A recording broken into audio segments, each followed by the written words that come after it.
Morning, everyone. I'll call the meeting to order. I'd like to begin by acknowledging that we're in Treaty 1 territory in the traditional homeland of the Métis Nation. I'll introduce the members of the panel. To my far left is Mr. Robert Buss. To my immediate left is Ms. Cynthia Stevens. My name is Stu McPherson. I'll be chairing the hearing today. Representing the City of Winnipeg Assessment Department is Ms. Sharon Tang and Mr. David Penner. Yes. And the secretary for today's hearing is Ms. Hada Aziz. We'll be hearing applications for revision of the assessment roll in accordance with the Municipal Assessment Act. The matters for which revision is requested have been described in each application. We'll limit discussion to those matters. The statements that applicants or the assessor make at this hearing are sworn testimony. Anyone speaking to those matters must be sworn in. Please be advised that comparisons of assessments of properties are not considered evidence of market value by the Board of Revision. The Board of Revision is appointed annually by Council. It's independent of it and the City Administration. It makes its decisions on the basis of the evidence that's provided at this hearing and issues a written order that will be mailed to all parties as soon as possible. Please note the Board's decisions with respect to an application may be appealed to the Manitoba Municipal Board if the matter pertains to assessed value or classification, or to the Court of Queen's Bench if the matter pertains to the application of exemptions from taxation. Should you wish to appeal, information on how to do so will be included with the Board's order. With respect to the hearing process, I'll confirm the matters to be addressed with each applicant following the swearing in. We'll then have the assessor's testimony, followed by questions that the applicant may have, and then the applicant's testimony followed by questions. Each side will have an opportunity to summarize if they so wish. Once all the evidence about an application has been brought forward, the applicant may leave, and the process will repeat for each item on the docket today. The session will close after all the applications have been heard, and the Board will deliberate in private and make its decisions. You'll receive the order by registered mail as soon as possible. This information, all public hearings are live streamed, recorded, and will be part of the public record. If you do have a cell phone, please put that on silent. And the first property we'll deal with is 167 Logan. So whoever is representing them, is there anyone here? I guess not. Kristen F. Polson. No one's representing 167 Logan.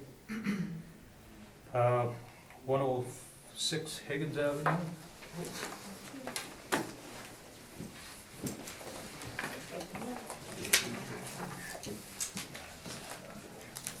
Please stand. Would you like to swear or affirm? Okay. Please state your full name. Sharon Tang. And do you affirm the evidence you represent in the truth, the whole truth, and nothing but the truth? Yes. Thank you. Would you like to swear? Please state your full name. David Thomas George Penner. And do you swear the evidence you represent is the truth, the whole truth, and nothing but the truth, so help you God? Yes, I do. Thank you. Would you like to swear in or affirm? I don't know the difference. Swearing with the Bible and everything, so that's it. Please state your full name. And do you affirm the evidence you represent is the truth, the whole truth, and nothing but the truth? Yes. Thank you. And now I'll have the evidence and pass it up to the client. Thank you.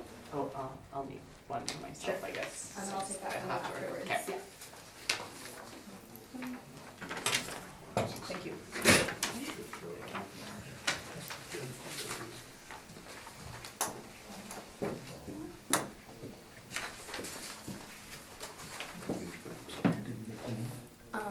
Can I get you to write your name down for me, please? Yeah.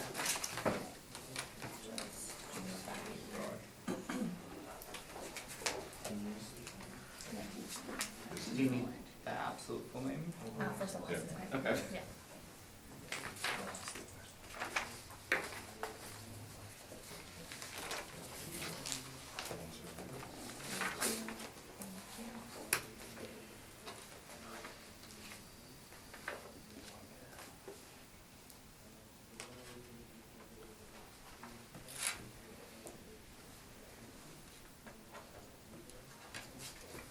Good morning. Have you been to the Board of Revision before? No. But you understand what I outlined as far as the process and how it As goes? far as I understand, so I'm here for Jason Rogers.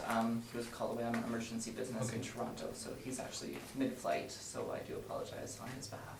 Okay, and so you're representing 106 Higgins. Higgins, and it's the amount of the assessed value that we're dealing with? I believe so, yes. Okay, I understand there's a preliminary issue with this Yeah, property? Mr. Chairman, this isn't the owner and there's not authorization for this person to We represent? do have authorization Oh, we in the do? email. Yeah, we're Okay. good. That's the matter and that's taken care of then. Okay. Thank you. There is no other matter? That was the matter. No. Sharon's gonna take it from here and perhaps she has another issue to deal with. I guess it's just the non-compliance issue for the subject property. We did not receive the income expense mailer for 2017. In the brief, I included the registered mail that shows that we sent the letter to the property, and it was signed for and accepted as well. So we haven't received anything, so we're just asking for non-compliance. And we're requesting the burden of proof to be replaced on the applicant for all matters. Okay, sir, did you have a response to that?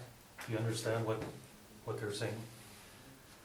I don't know what they're referring to, unfortunately. Okay, because, again, is there a section of the act that you can refer to? Is the non-compliant, non-cooperation, section 15.3, 3B of the MAA. And if the reduction in assessment is ordered, that it following section 54, 3.2 of the MAA. Is at the bottom of the first page of my brief. And this is page 11 where the excerpts are of your brief? Yeah. So the applicant on page 11, you don't have a copy of the brief? We can use that copy. If you refer to page 11 of that brief,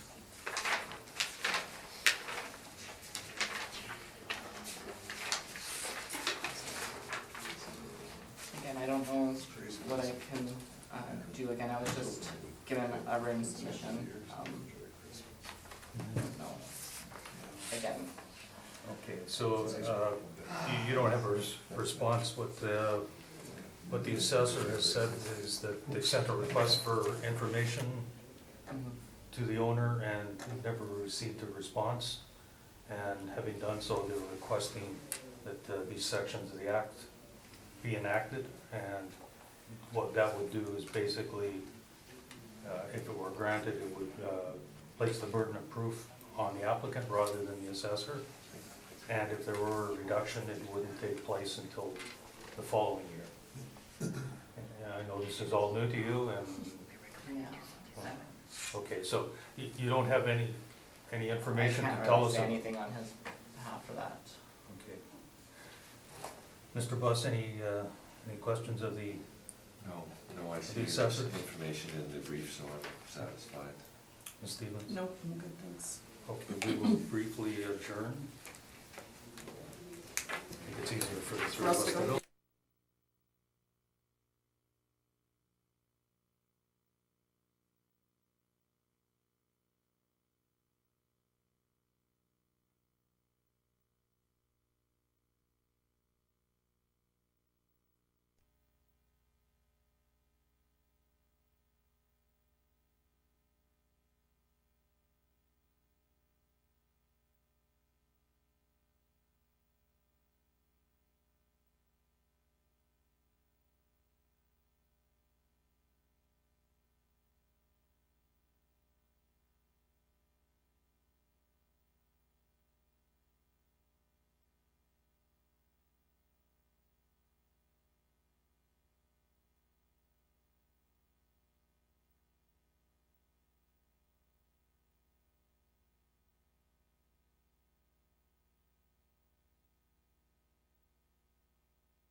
Okay, I'll call the hearing back to order. We have conferred and we have decided to grant the assessor's request. So what that means, sir, is that the burden of proof will be shifted to you, and you'll have to present your evidence first and make your case. The assessor will question you, and then the assessor will make their case, and you'll question them. Okay, I Mr. see Chairman, that, if I may, one other matter to deal with is the fact that this evidence was not submitted. right, I was gonna ask you that. Thank you, Mr. Chairman. If So you're- we do object. If you object to having this in writing, then what I'm going to do is allow the applicant to present it verbally. Fair enough. Okay. So you object to us having the written copies? We object that, based on the fact that it wasn't submitted on time. Understand? Yeah, so we won't have the written copies, but you can still present it verbally, so. I'm sorry for making this difficult, but this is the process. Yeah, I understand. And I understand that you're kind of thrown in at the last moment, so. Again, it's an awkward situation, and I'll do my best. Right. Again, yeah. Yeah, okay, you can proceed and you can present your case and tell us as to why you think the assessment is not where, at the level it should be, and what level you think it should be, and the reasons for that. Okay. So respecting the 2020 general assessment on the matter described above, we feel that the assessor has erred in their initial assessment of $379,000, roughly $57 per square foot, and subsequent assessment of $275,000, roughly $41 per square foot. We will attempt to illustrate these errors below. Number one, the assessor has failed to account for a comparable property located at 191 Ellen, which sold for $350,000 in August 2017, which was roughly $26 per square foot. Ellen is a 11,744 square foot building, which was used as an ambient cold storage building with similarities to the subject property. Ellen, at the time of sale, was also a building which was in good working condition with mechanical, electrical, and water systems. The subject property, on the other hand, has no working mechanical, electrical, or water systems, and has sustained other substantial damage due to burglaries and water infiltration. Number two, the assessor has failed to account for a comparable property located at 11 McDonald. McDonald is located immediately adjacent and to the south of the subject property, is of similar size and construction, is on the same size of land as the subject property, is also situated on the corner lot as the subject property. McDonald's 2020 assessment is $237,000, which was roughly $35 a square foot. Again, McDonald's is a building in good working condition with mechanical, electrical, and water systems. The subject property, on the other hand, has no working mechanical, electrical, or water systems and has sustained other substantial damage due to burglary and water infiltration. The assessor has failed, number three, the assessor has failed to account for other comparable property sales, namely 50 Isabel, 694 Logan, 851 Dufferin, 301 Lulu, and 749 Henry. The above properties are similar to the subject property with the exception that they are in good working condition, whereas the subject property is severely impaired. We have obtained advice from the commercial sales department at Collier International on the likely sales price of the subject property in its present condition. Collier has advised, based on their expertise, research, and their inspection of the subject property, that the property could support a sale price on the open market of around $187,500 and may support a sale of around $200,000 if the electrical, mechanical, and water systems were repaired to a working state. They have also advised and cautioned that a sale of the property in its present condition would be extremely difficult. For all the reasons provided above, we are requesting that the board revise the assessed value for the subject property for the 2020 assessment to be $187,000. Thank you. Is it, if you have some questions for the applicant? I have a few. Are you aware that the assessment department went for an inspection in 2018 regarding to the vandalism? Okay. Well, the owner reported there was vandalism Yes. happened in 2017. But in the email, the owner also mentioned that it happened in 2016. So do you know when the event actually happened?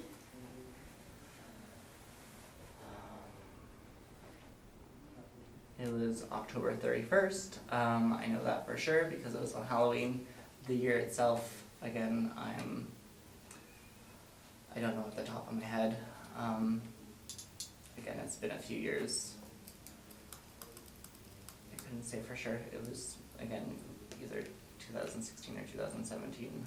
Okay, are you aware that after the assessor attended the property, he made the adjustment effective November 1st of 2017 based on what the owner suggested? So at that moment, we lowered the property assessment to $275,000, and there was no appeal regarding to the decision. Is there any reason why the assessment is being appealed right now? Because we can. I mean, right, I mean, I guess my question is that, we're taking this opportunity now to do it. Why it wasn't done at the other time, I mean, that was, again, I couldn't speak for him I in guess that my regard. question I'm is, sorry, let me interject here, Ms. Tang. You're saying 275,000? that was the value that was approved by the owner. My understanding is $275,000 was approved for 2017, 2018, 2019, but actually for 2020 assessment, we suggested 277,000, but the owner rejected the offer. Okay, that's something that negotiation should not have been brought up. Okay. So it's the 379 that's in the assessment roll, and that's the value we're dealing with? Okay. Thank you. Did you have further questions? Okay, no. Mr. Buss, any questions of the applicant? Is the property leased out, No, owner occupied, it's just vacant. sitting vacant? Yeah. Have you been in the property yourself? Yes, I was there cleaning up after the vandalism, and I do some maintenance around as well. So can you tell us about the condition? Well,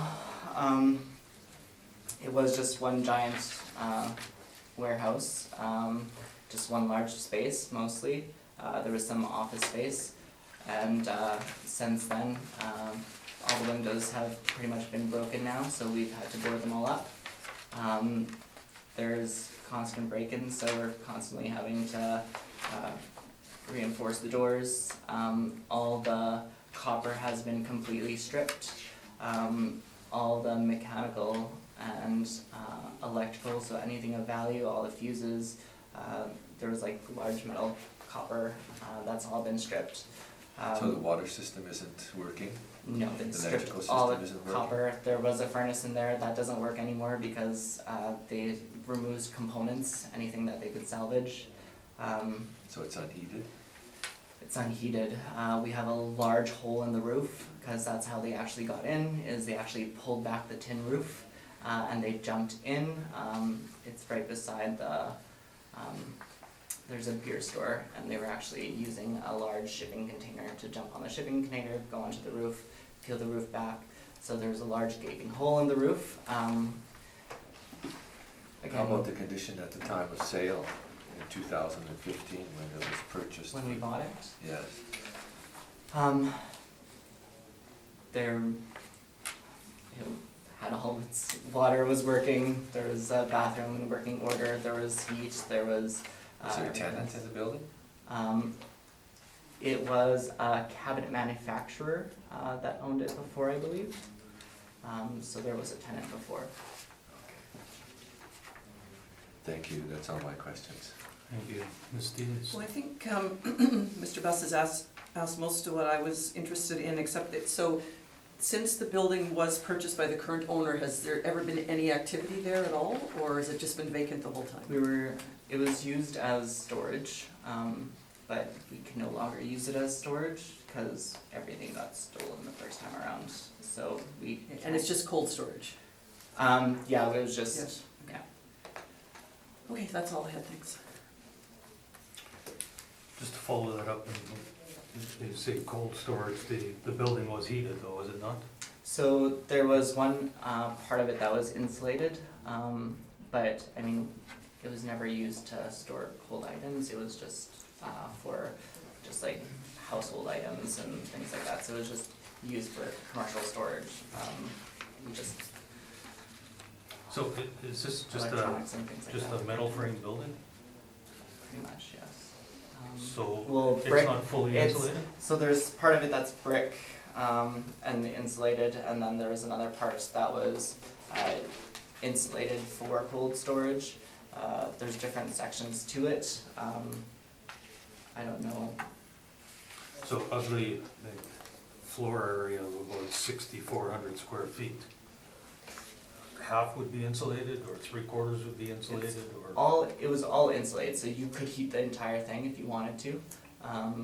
And there was a heating system in place? Yes, again, it was in working order, and then they actually tore the door off, and again, they basically pillaged it for any metal of value, so that system no longer works. Okay, thank you. Ms. Tang, we'll hear from you, please. So file number is 19-877. Roll number is 130910700000. Address is 106 Higgins Avenue. The assessed value for 2020 is $379,000. The parcel use is INWWH warehouse. Actual year built, the year built is 1955. Wall height is 13 feet. Zoning is manufacturing general.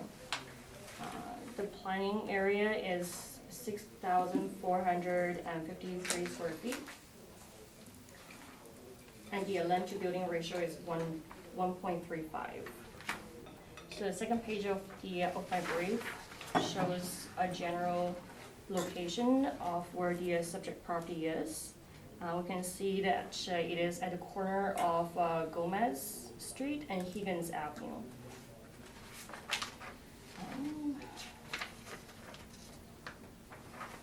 Page 4 of my brief shows the sales information. One was in 2010 and the other was in 2015, and that was when the owner took possession of the property and he purchased the property at $382,800. Page 5 shows the comparables, which shows the range from $4.75 to $5.35.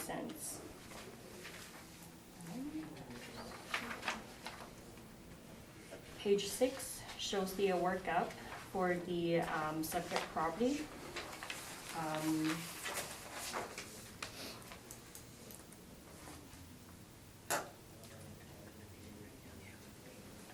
And our department has made a recommendation of $277,000 for the 2020 assessment due to the condition of the property itself.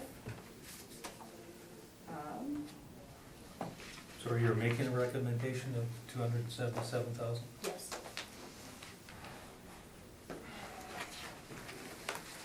Sorry, please proceed.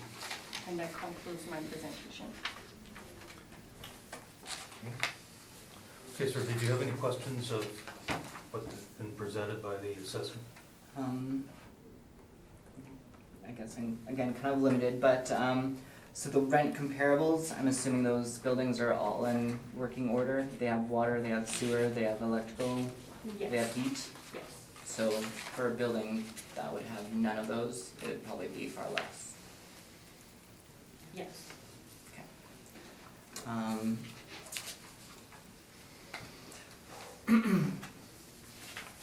again, I don't have much to say, I do apologize. Well,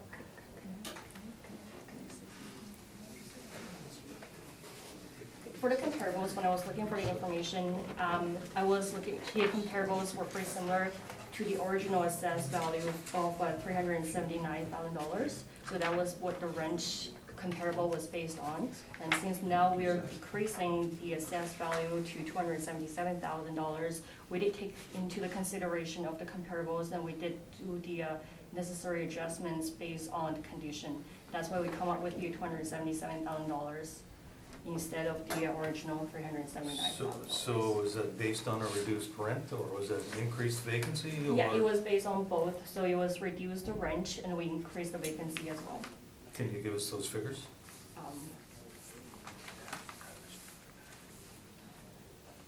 I just remember we decreased the vacancy to 14%. I don't quite remember what the rent was at the time. You didn't change the cap? No, we didn't change the cap. Sorry, were you finished with your question, sir? Yeah, Oh, that's fine, we'll give you an opportunity to summarize afterwards. Mr. Boss, any questions? Did you inspect the property or somebody Yes. from the department? You Yes, did? I did, yes. Did you recently for this hearing? Yes, we just inspected the property on Friday. I inspected the property with Jason. Okay. Yeah. And you concur with everything he said about the not being heated and the... Yes. Yes. That's all my questions, thanks. Ms. Stevens? Just in terms of the cap, so this is at your 80th percentile here, but given the condition of the building, did you give any consideration to, after you saw it, to increasing that at all?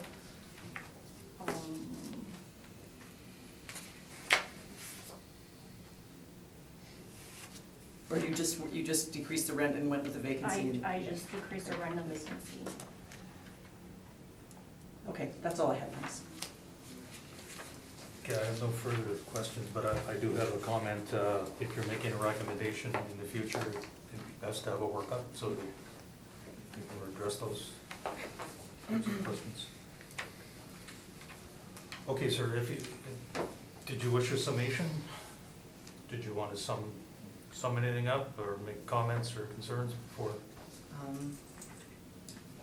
no, again, we looked at our, I can't say we, Jason, looked at, other properties again.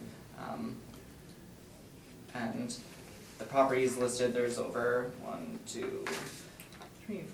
7 properties that are all rented for, $29 a square foot, $35 a square foot, and similarly, which are all higher than the $41 a square foot that they're currently asking for the $275,000 assessed value. So again, $41 a square foot compared to the comparables that Jason was able to pull at $41 a square foot for $275,000 is quite a bit higher than the other properties that Jason was able to pull, where he's looking at roughly $29 a square foot and $35 a square foot. Okay, thank you. Ms. Tang, do you wish a summation? Well, I basically just want to say that we did make the change regarding to the condition in 2017, 2018, 2019 to $275,000, and at the time, the owner did not appeal. So our assumption was that the owner agrees with the assessed value back in 2018. I mean, for 2018, 2019. So we believe that the fact that we are increasing the value from $275,000 to $277,000 is a fair market value for the property. Okay, I thank you. Thank you for your presentation, sir.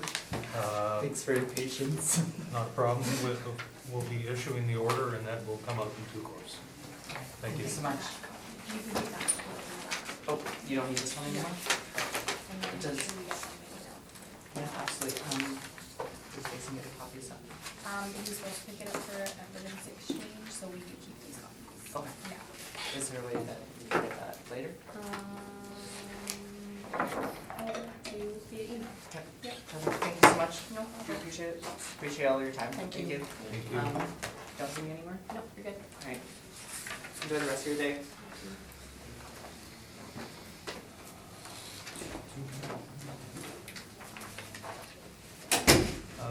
Next we'll deal with 1215 Gateway. Is that you, Mr. Ferguson? me.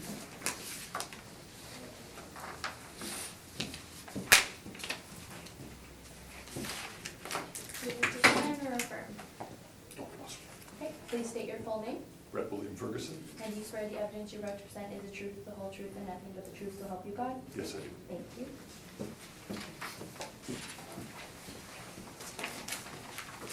Morning, Mr. Ferguson. Morning. You're here representing the owners of 1215 Gateway Road, That's right. and it's the amount of the assessed value we're dealing with. Yes. Thank you.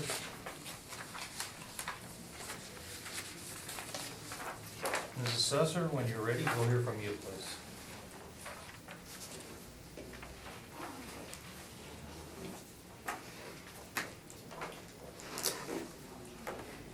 So the file number is 19-1152.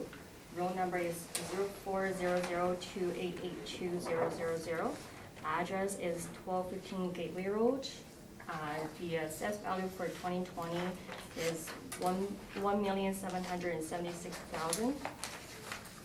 The parcel use is INWWH warehouse. The year built was between 1965 to 1974. The overall effective year built was 1969.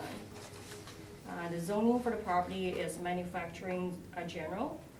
The plan area is 17,442 square feet.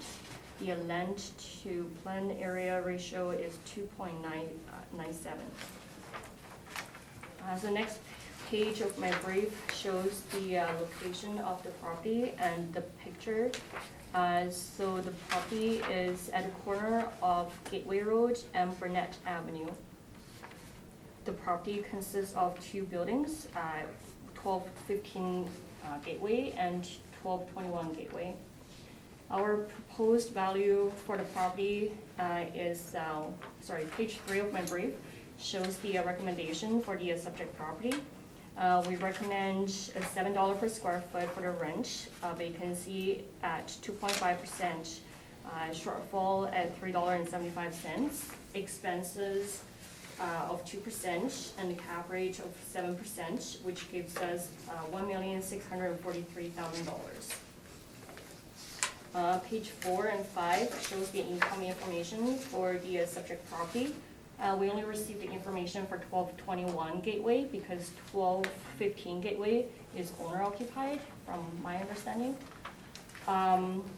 Page 6 shows the lease information for the subject property, which is $7 per square foot. Page 7 of my brief shows the comparable rent information. We can see the rent range between $5.77 to $8 per square foot. Page 9 of my brief shows the map of the location of the comparables in relation to the subject property. Page 9 shows the workup information for the subject property, which is the information that was from our system that shows the $1,776,000.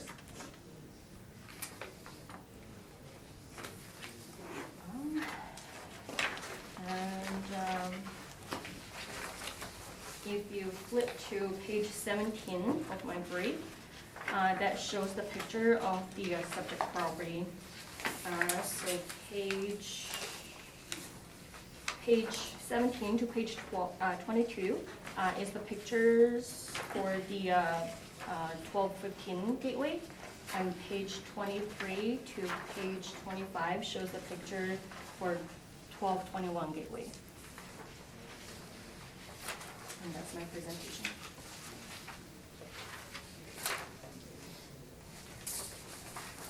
Thank you. Mr. Ferguson, questions for the assessor? Just a couple.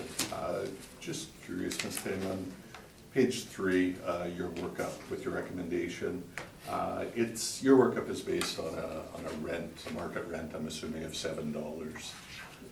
Is that based on the actual rent in place that you were informed of when we toured the building? No. Or is that an average market rent from the department? This is the market rent that we believe that would apply for buildings like this.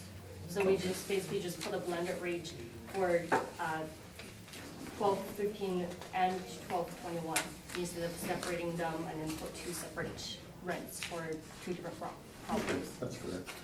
The only other question I had was regarding the vacancy rate. And I think I know the answer, but I'll ask the question anyways. It's just from your model vacancy rates that, This is the vacancy that is for the market region for North Kildonan Place. So for North Kildonan, so basically, I guess they will take into the consideration of the size of the property, the age, and the location, and then they'll come up with the vacancy information. do you know the Johnson report, I'm sure. I think it's in your group. Yeah, there's an excerpt in there. Mr. Johnson gives an overall vacancy rate, and then he gives specific vacancy rates for investment type industrial. Do you know what that is? That would be rented industrial space, versus the overall vacancy rate would reflect owner-occupied space as well, space that isn't in the rental market. Is that your understanding? I'm not sure. Okay, no, that's fine. Yeah, that's all I had. Thank you. Mr. Buss? Did you inspect the property? Yes. Could you tell me again what these pictures are? Page 17 is the Um, first building at 1215? Oh, sorry, I think I mixed them up. So page 17 to page 22 is the picture for 1221 Gateway. So that's the building that is occupied by the owner. Okay. And then page 23 to page 25 is the picture for 1215 Gateway. And that is the building occupied by the recycling company. The picture on the bottom of page 22, that's the 1215 Gateway, the owner occupied? Sorry, at the end of page 22? Bottom of page Bottom? 22. Yes, this is owner occupied, so this is 1221 Gateway. And you're using an overall rate now of $7 on all the square footage for both buildings? Yes. Thank you. That's all my questions. Ms. Stevens? So my question was similar to, because this space in the owner-occupied building looks significantly different than, well, parts of it, than what I'm seeing in the leased portion. So was this an average of what you thought would be across the whole property, or? Yes, so Okay. the $7 is the average. Some of this office space is like built out. Anyway. Okay, that's all I had. Thank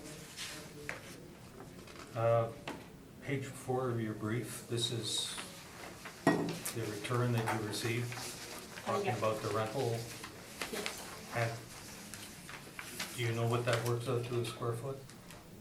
Per square foot. Yeah, it doesn't give the amount that's rented out here necessarily.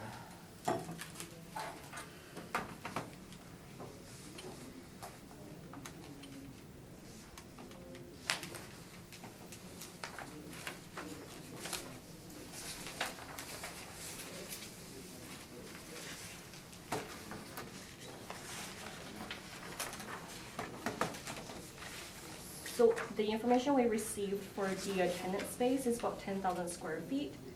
So the rent per square foot will be $7.97 per square foot.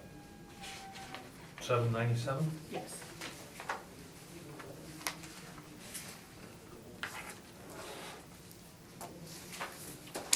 And that's the least improved portion of the property? I'm sorry? That's the least improved? Like, the other has office and wall finish, floor finish, and this is more of a storage capacity, is that correct? When you inspected the property, this is, There is also a portion that's the office section, so if you look at page 23, the picture on the top is a little blurry, but that's the office portion for the leased building. okay, and what percentage would that be of the rented portion? Would that be, I would say probably about a third, so 25% to 33%.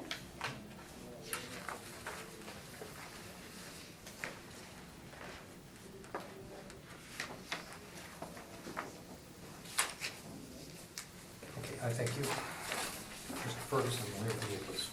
Sure. I'm at a bit of a disadvantage this morning, so you'll have to bear with me. I forgot my glasses at home, so you're dealing with Mr. Magoo here.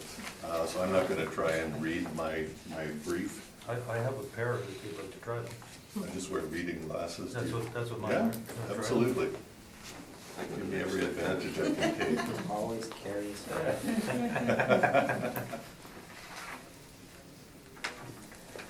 Thank you. No pictures, Now we please. find out who has better eyes. Those aren't bad. Okay. Yeah, thank you. Just before I start, I'd just like to make something clear to the board, that the pictures that we just walked through, we've got two buildings here, 1215 and 1221. 1215 is a smaller building, and it's about 7,700 square feet. It's divided up into 4 sections. There's 3 office sections, as well as a rear that runs parallel to the building, a rear warehouse section. The rear warehouse section is actually leased to a landscape outfit, as well as the 10,000 square feet. So the rental income that you see there isn't for 10,000 square feet, it's for about 13,000 square feet or so. The office spaces that were described, those are owner occupied. The owner runs various business, Jensen Builders, they have a homestead, they run assisted living facilities. So each of their lines of business has an office, but there's no rental income that's paid, or if there is, it's not arm's length. And with respect to the pictures on page 23 of Ms. Ting's brief, this is 1221 Gateway. The bottom picture represents the warehouse space that's occupied by the recycling. They recycle appliances. The top picture is actually space that's been vacated by, it used to be a home improvement company, and that's why you see sort of the roof lines. It's a very fuzzy picture, but basically what they did was build out sort of shells of what, you know, the renovations would look like. So that created the office spaces there. But this space has been vacated by that tenant. They're out of business now. Sorry, which page are you referring to? 23 of the assessor's brief. Oh, right. So just to be clear, the recycler basically uses the warehouse space, the larger component of that building for their operations. So that's the only thing I wanted to make clear, just so you understood the physical nature of it. I am going to sort of hop around, but first I want to take you to page 8 of my brief, because there has been an error in calculation that I made. So that's page 8. It's a valuation summary. It compares my analysis to the city of Winnipeg's. And the error falls in under the expense area. You've got $3.63 as a shortfall rate, not significantly different from the city's. But in my calculation, the spreadsheet that generated this, there was an error that $915 should actually be $3,798. So I just ask you to make that correction. Give us that number again, please. 3798, which then would result in an expense allowance, the next number down, of 5857, which would follow through to the net operating income number of $97,096. That's 97096. And capped at the city's 7%, that would realize a market value estimate of 1,387,085. So our market value estimate then would change from 1,428 to 1,387,000.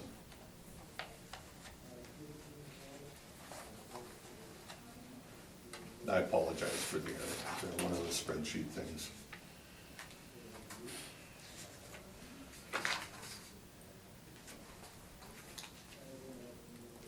So I just ask you then to turn to page 2. It's an aerial image, just so you're clear. The building on the left that runs parallel with Gateway, that's the front section of that building of approximately 4,400 square feet is office, and the rear section is open warehouse space. And then the building on the right is the warehouse building, divided into 2 units, but not separated. They are open to each other. On page 3, talk about revenue. 1221 Gateway, that's the office occupancy, the owner occupied. I've estimated a market rent of $10 a square foot for that space. The comparables for that are on the following 2 pages. And 1215 Gateway, that's the warehouse space. It has a $7 rental rate, and that's the reason, Ms. Ting, I asked you, because I know we did talk about it when we walked through the building. But that $7 rental rate is a semi-gross rate. The owner doesn't pays the taxes for that portion, so it's not a true net rental rate. It's $7 semi-gross, the taxes included. So if you take off the property tax component, they work out to $1.90. In 2018, $1.90 a square foot, which arrives at a net rental rate for the warehouse space of $5.10 a square foot. So that's what I've used in my analysis.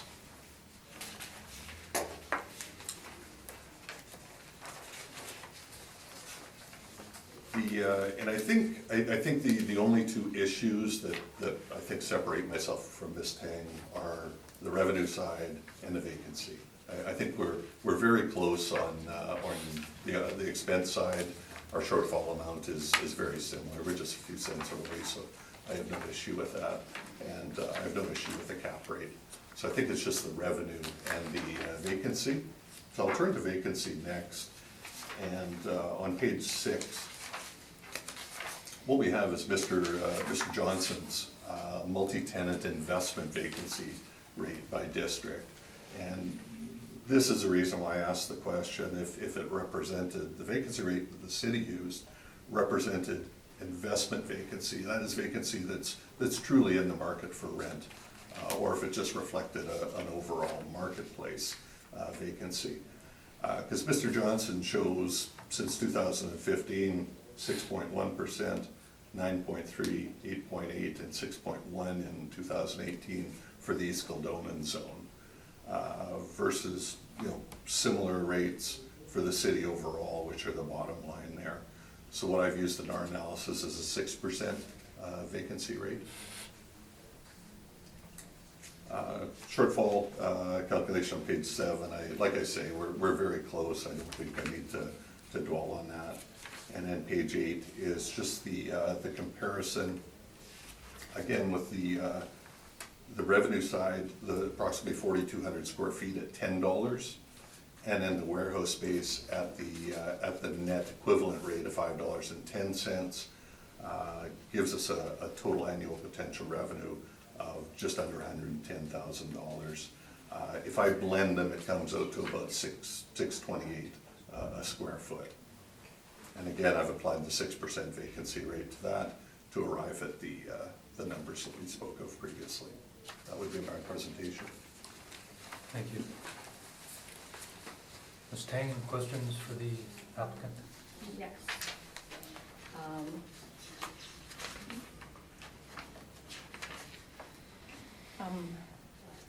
Okay, I'm sorry, so you were saying that there's partial, sorry, the total area that's leased out is about 13,000 square feet? That's the area that would have a revenue generating from it. Okay, sorry, Yes. so I understand the 10,000 is from 12, I guess this is 1221 Gateway? So I guess the 3,000 will be from the 1215 Gateway? It was the warehouse space at the back. Remember I'm sorry to say this, but when we walked through the office, you'd go out the back and then into a warehouse space. And we walked through that warehouse space and came back into the office. So would that be the picture on my brief on page 18? Would that be the space that you're talking about? Yes. Because I remember.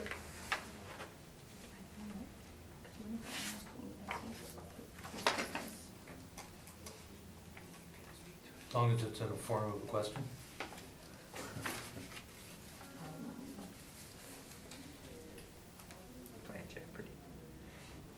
Do you know who owns that business? It's one of the sons of the Jansens. It's part of their family. He runs a landscaping business. Okay, so I guess it will be non-arm's length? No, yeah, it will be I would classify it as non-arm's length. Okay. Yes. Okay. Okay. So if it was just for 1221 Gateway, the rent is $7 per square foot, that's semi-gross? That's what we were both told when we walked through. Okay. Yes. So for the property tax information, I'm just wondering if there's any reason that you are using a 2018 property tax information instead of 2017 tax information? You know, when I said that, I'm not sure if I used 2017 or 2018 taxes. Typically, I would use 2017, but I can't be certain. Because we have the information for 2017 information. Would I be able to give the 2017 information to the board? Do you have an objection to that? No, I mean, I don't take any issue with the operating side, so Right. that's fine. Okay, so the 2017 information that we see shows a $30,929 for the property tax instead of the $33,000, $33,000 that you're showing here. Okay, I don't take issue with that. Okay, so basically, if we take into consideration of the 2017 property tax, it will be $1.77. They will be decreasing. Rather by. than $1.90. Yes, Sure, so which I'd agree gives with us that. $5.23.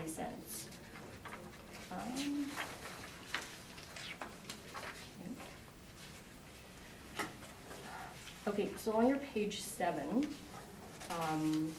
shortfall and expenses, for utility information, you used $6,000 for estimate. I'm just wondering why you are using the estimate instead of the actual. I'm sorry? Page 7 of your brief. Page 7. Yeah, It says utility is $6,000 estimated. yes. I'm just wondering why you are using the estimate instead of the actual. Where's the actual? I never had records of the actuals. On the income and expense mailer that was submitted to the department, it looks like they submitted $1,357 for the utility cost. Would you What are agree you with? referring to there? Sorry, on my brief, page 4.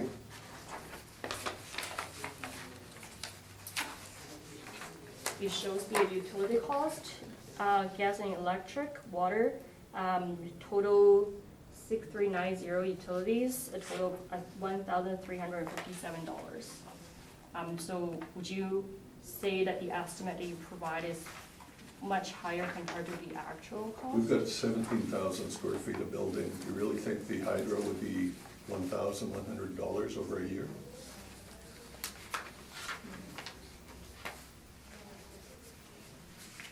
So the It's more than that cost, in my house. so the cost for the information that is provided is only for the portion that is used by the tenant? Okay, so That was a do you question. think, well, I don't think $1,100 a year would be reasonable for 10,000 square feet either. Okay, so this is the information that was provided to the department, so would you say the information was inaccurate? Sounds like it to me.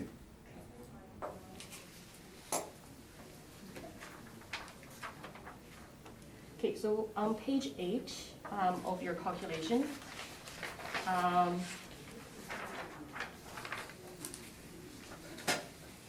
my understanding of calculating the net operating income is to use the potential gross income minus the vacancy. So I'm just wondering, since you use $5.10 for the actual, which is fine, why didn't you add the property tax back to the overall income? Wouldn't that be considered as partial recoverable? No, I'm assuming here, this is a model based on if the whole property was available for rent, as we would appraise it as a fee simple interest. Therefore, we've estimated net rents. I agree, we would do that. We would include the property taxes if we're talking including semi-gross rents. It would be recoverable revenue. Right. But here we're assuming the net recoverable revenue, or the net generated revenue, is $5.10 a square feet and $10 a square foot for the office component. It's just rental revenue.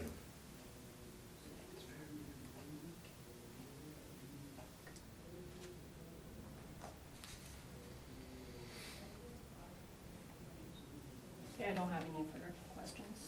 Thank you. Mr. Buss? Do you have any comparables for the $5.10 of rent that you're using for the warehouse area? I didn't search for industrial comparables. Okay, that's all my questions, Mr. Chairman, thanks. Ms. Stevens? Yeah, I had the same question, given that it's, at least one of the leases is not necessarily arm's length, so. That's all I had too. Just a question, when you're taking your tax component out to derive a net rent, you're using $1.90, well, possibly should have been $1.70, whatever, yeah. Whatever. Did you calculate that just based on a percentage of the overall area of the property? I spread the taxes over the entire leasable area of the property, which Which would typically include property the owner manager would occupied do. portion Yeah. as well? Yeah, So you wouldn't take into consideration the breakdown of the rent, $10 and $5, so perhaps the a tax property component- manager typically doesn't do that, Mr. Chair. A property manager will take the total taxes divided by the total leasable area and come up with a dollar per square foot to apply to recovery from tenants. So you're saying that's a industry norm? That's right.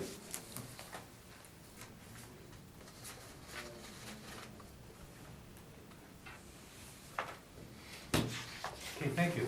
Desire for summation? No? Mr. No, Ferguson? no, No? I think we beat this one to death. Yes. Thank you very much We for have the it. use of your glasses. Yes, thank you for your presentation. You'll receive the order in due course. Sure thing. Thanks, Nancy.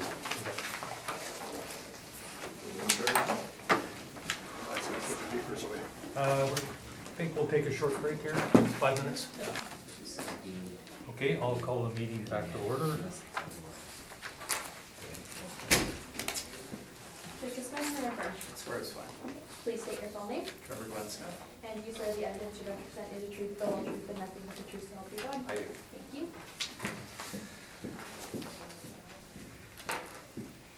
Morning, Mr. Smith.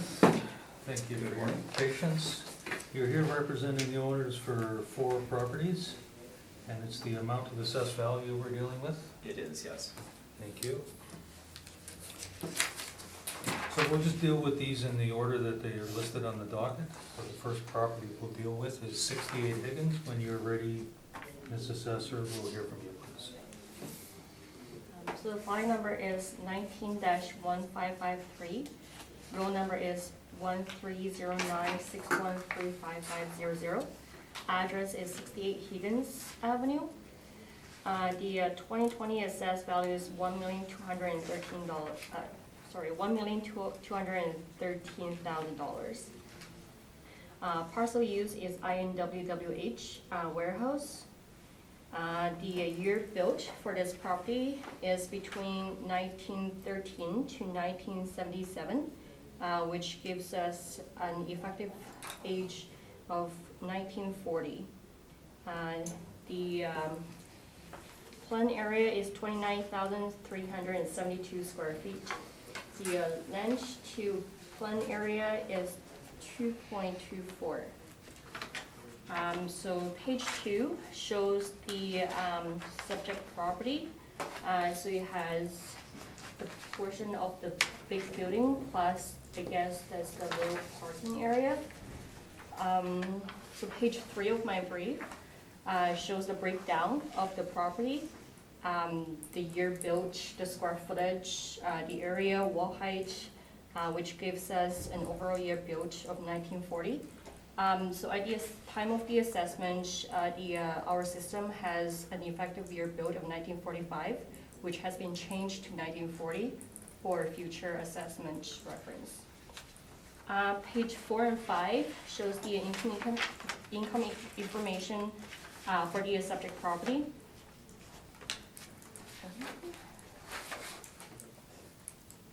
And page 7 shows the rent comparables. So we can see for the rent, it ranged between $4.75 to $5.75. And page 8 shows the breakdown of each premise in our system. And we can see that gives us a total total potential income of $157,418. And we use a 12% vacancy rate and 2% expenses, $3.75 for the shortfall, which gives us $118,828. Then we use 9.8% cap rate, which gives us $1,213,000 for the property assessed value. So I didn't get a chance to inspect the property. I was looking at the evidence from the previous cycle. So for the last few pages, sorry. Yeah, so the last 3 pages of my brief is the pictures and the property information I borrowed from, I guess, the appellant's last cycle's brief. So that shows a picture of the property condition, and the last page shows the property information. And that's my brief. Thank you.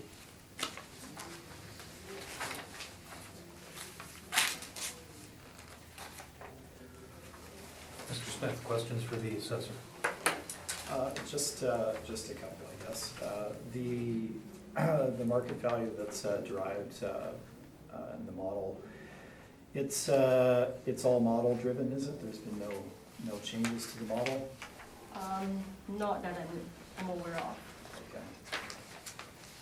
And just briefly looking at page number 7 and the rent comparables.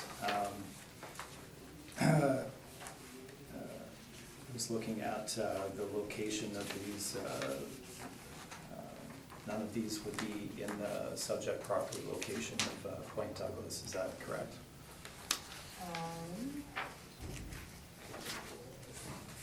I don't want to go through them one by one, but is that fair to say? Yes. Yes. Spruce Wall and Erin are all in that Erin and Wall kind of location. McPhillips. Okay. And each of those properties would be somewhat newer than the subject property, correct? In terms of effective year, as noted there.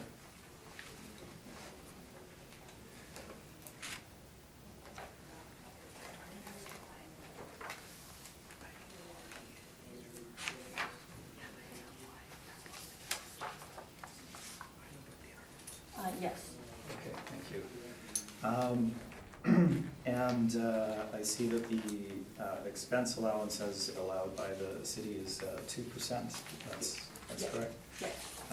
So I have standard rebuttal that everybody here has seen before. I don't want to waste the panel's time or our time. I can submit it into evidence and not speak to it if we're all accepting of the argument that's put forth and are aware of the details. I won't talk to it further if that's, I'm okay with All that, right. as long as the assessor is aware of rebuttal Yes. evidence. We're okay with that. Do you guys all want a copy then? Or should I take one? Just submit it into evidence. For each file? No, just, Just one? so there's a bunch for All of my files? each of the files, yeah.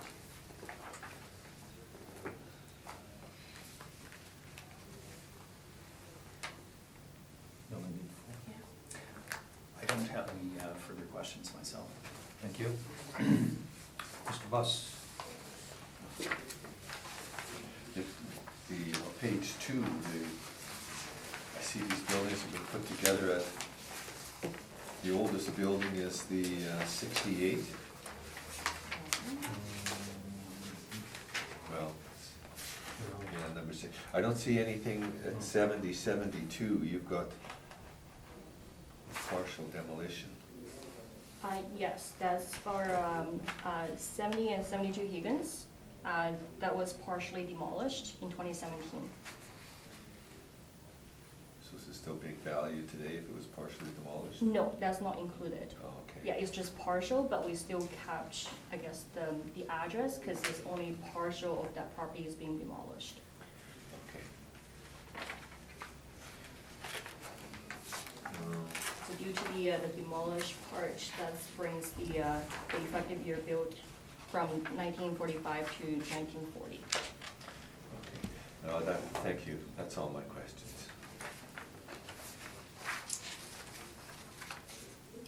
Ms. Stevens?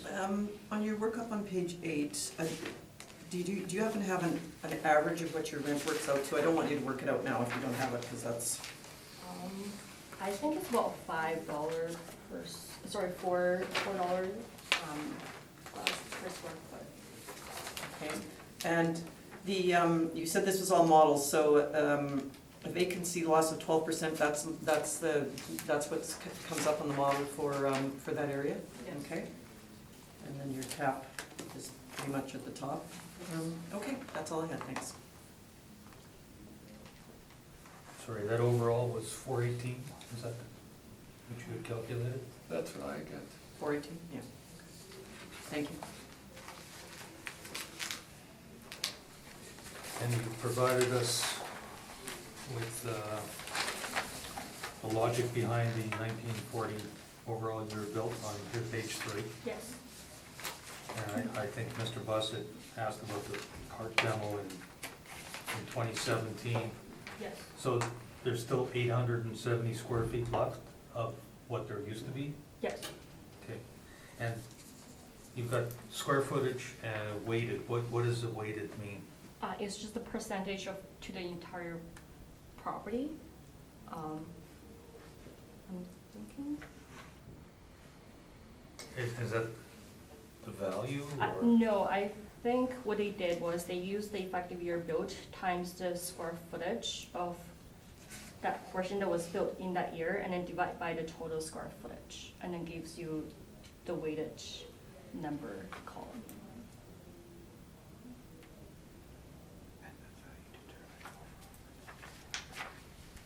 Okay, in the 1940, you said that was an observed one, was actually calculated to be 1945?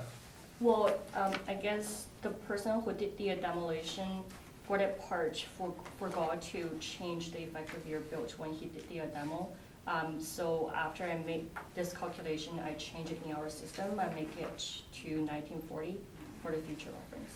Okay, and does the age 1940, does that affect the cap rate that's applied to this particular building? My understanding is no.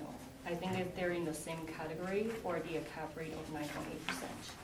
Okay, so 1940 and 1945 would, We'll have similar. if it's the same size building Yeah. and in the same area. Yeah.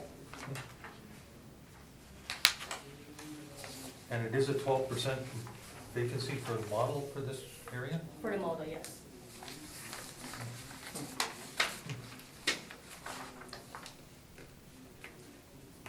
Okay, I thank you. Mr. Smith, we'll have from you, please. Yes, thank you. Just to start, I guess, I'll have everybody turn to page number 2 of the city's brief. I'll just show you where the demolition occurred, so everybody's clear. If you look at the property, it's this square here, and the demolition occurred at the rear of the site towards the river. You can see that the buildings are no longer there. There was a roof collapse, and it was hazardous to occupy and not economically feasible to rebuild, so they demolished the property, and the city has taken it off of the square footage for valuation purpose, just to point that out. That was the location of that. Appreciate that. So you're saying that this overhead map is reflective of how the property is now? That's correct, yes. And so this portion you're referring to, that's just a slab? That's not a building? That's right, it's just a slab. If you look, you see where the number is 60, well, I guess there's 2 68s there. Right. So go towards the river from Right, there, and right. you can see the cement slab, and that's Okay. what's Thank you. been demolished. At the rear of the site. All right, moving into the value for the subject property, 68 Higgins. So as noted in the city's brief, you have the time frames of when the property was built. It was built between 1913 and 1977.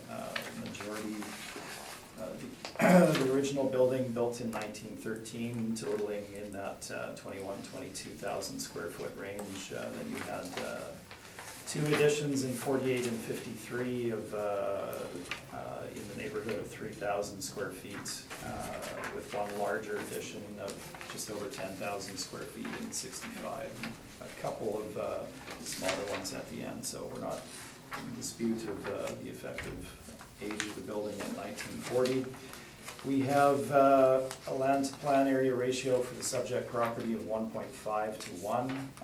Obviously, if you look at the front image on my brief, you can see that it's of its vintage, 1913. That main building, it's a historic warehouse type property with multi-level floors. The property is both owner occupied and tenanted on a gross lease basis. So the owner himself runs his company out of here, and he's improved his particular office space, which we have a photo of. And then the remainder of the property is leased on a gross lease basis to some relatively small tenancies at the rent that he's able to achieve on the marketplace, which is really quite low. He's essentially recovering costs in his rental of the property. If you look at the photos beginning on page 2, the bottom of page 2 actually probably should not be there now. That portion of the building was demolished. That was taken to show the bowing out of the exterior walls, but it's difficult to portray that. In any case, that's no longer there. The other exterior photos, top of page 3, we have some basement space which is included in the rental on page number 3. And you can move into some of the interiors on the other pages there. It's post and beam, obviously, in the older building, and obviously significantly older systems and furnishings with very little change or renovation over that time. I will say, with the exception of the owner's office suite, which is at the bottom of page 6 and the top of page 7, so that's a very small portion of the building. There is also a newer portion shown at the bottom of page number 7, which is the 1977 portion. There's further description on page 8 and 9 if you wish. And we can flip to my page number 11 and you can see the location of the subject property located in that Point Douglas area on Higgins. Obviously Point Douglas area is on the lower end of the scale in terms of desirability. The industrial sphere drives lower rents, has higher vacancy, significant socioeconomic issues there. I think our first appellant here today pointed out some of the issues that can arise in that area with vandalism, theft, etc. They've lost their systems essentially in that particular building, if I recall. So that is the area that we're discussing. Let's move on to the valuation itself. So page number 14, we present the actual gross leases that were in place as of the valuation date. You can see the gross rental rate.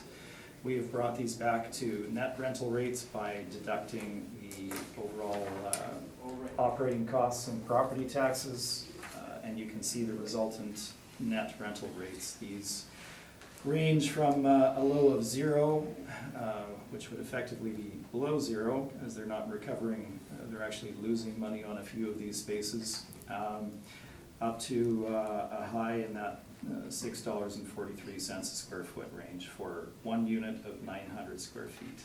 The remainder of them are in that $2 to $3.50 a square foot range when you bring them back to a net basis. So, is this market? Well, we can't apply a zero rental rate to space in valuing the building, so we've gone to the market and looked at what fair rental rate would be. So page number 15 gives you some rental rates from properties in the immediate area. These are all industrial properties. They would vary in terms of age, obviously, in comparison to the subject. But their location and their utility would be dominantly the same or arguably better in many of these circumstances. 55 Mordaunt is located just before the bridge over the Red. I guess that's the Louise Bridge there. We have 3 rents in that facility at roughly $2.50 a square foot, $2.54, $2.63. We have properties just adjacent to that, one of which we'll deal with here today. 9 to 11 Higgins, asking a rental rate of $3.50 a square foot. 10 Higgins, rental rate of $1.94 a square foot gross at the time of valuation. Now, we went beyond this and looked at some asking rates. You can see that they're in that Jarvis, King, Logan, Higgins area, and they range between $2.72 a square foot and $3.50 a square foot. If you look at the subject property, its age, its condition, its desirability in the marketplace, we feel that an overall net rental rate of $3 a square foot based on comparables from the immediate area is appropriate. Looking at the expense side of the equation, page number 16,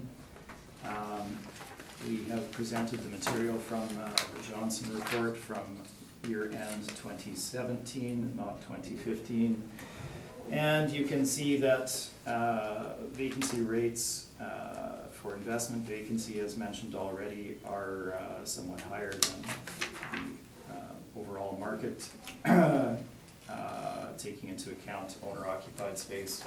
So we're looking at 7.3% on average for investment vacancy in Winnipeg as a whole, both on a one-year basis and a 5-year average. The central area, which is much larger than just the immediate area, is 7.22 on a 5-year average.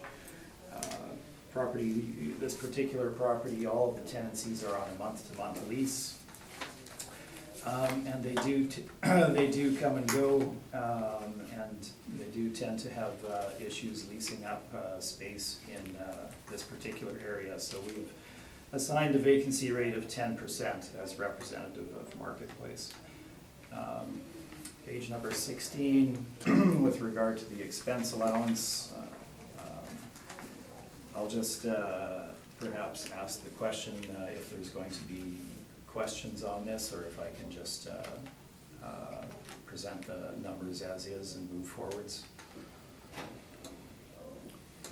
I'm sorry, I'm not understanding your question. It's- It's You're saying more of a question to the city. Is the city going to wish to discuss the expense allowance, or can we simply state the numbers and move beyond that? The 2%? No, the 5 and the 2%. The 5 and 2? Yeah. We might have a question or two. Okay, so we'll present the material then. So looking at my page number 16 with regard to expense allowance, we'll run through this once. The statements are all there for us to see. Essentially, the city of Winnipeg has used a 2% allowance for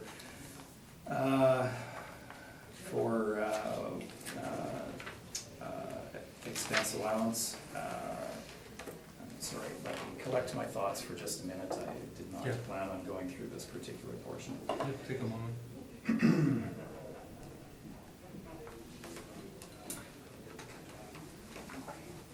Okay, so I'll summarize here somewhat briefly. The city of Winnipeg, in their income valuation model, stretching back over a number of cycles back to, I believe, 2006 at the earliest, has had an income valuation model, and in that model they have had 3 items with regard to expense allowances. One of them was termed a 5% management allowance.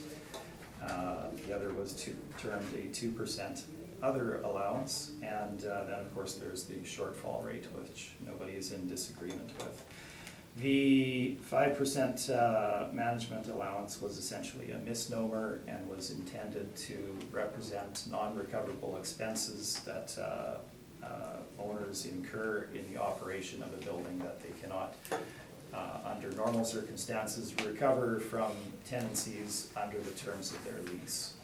It was not intended to reflect property management and the recovery of such. Property management fees have always been recoverable in the marketplace from the vast majority of tenancies. Very few circumstances, some of those being some government leases where there are exceptions to the recoveries that they pay, or very, very few private tenancies where you do not recover property management. So the 5% management allowance was not reflective of that particular expense.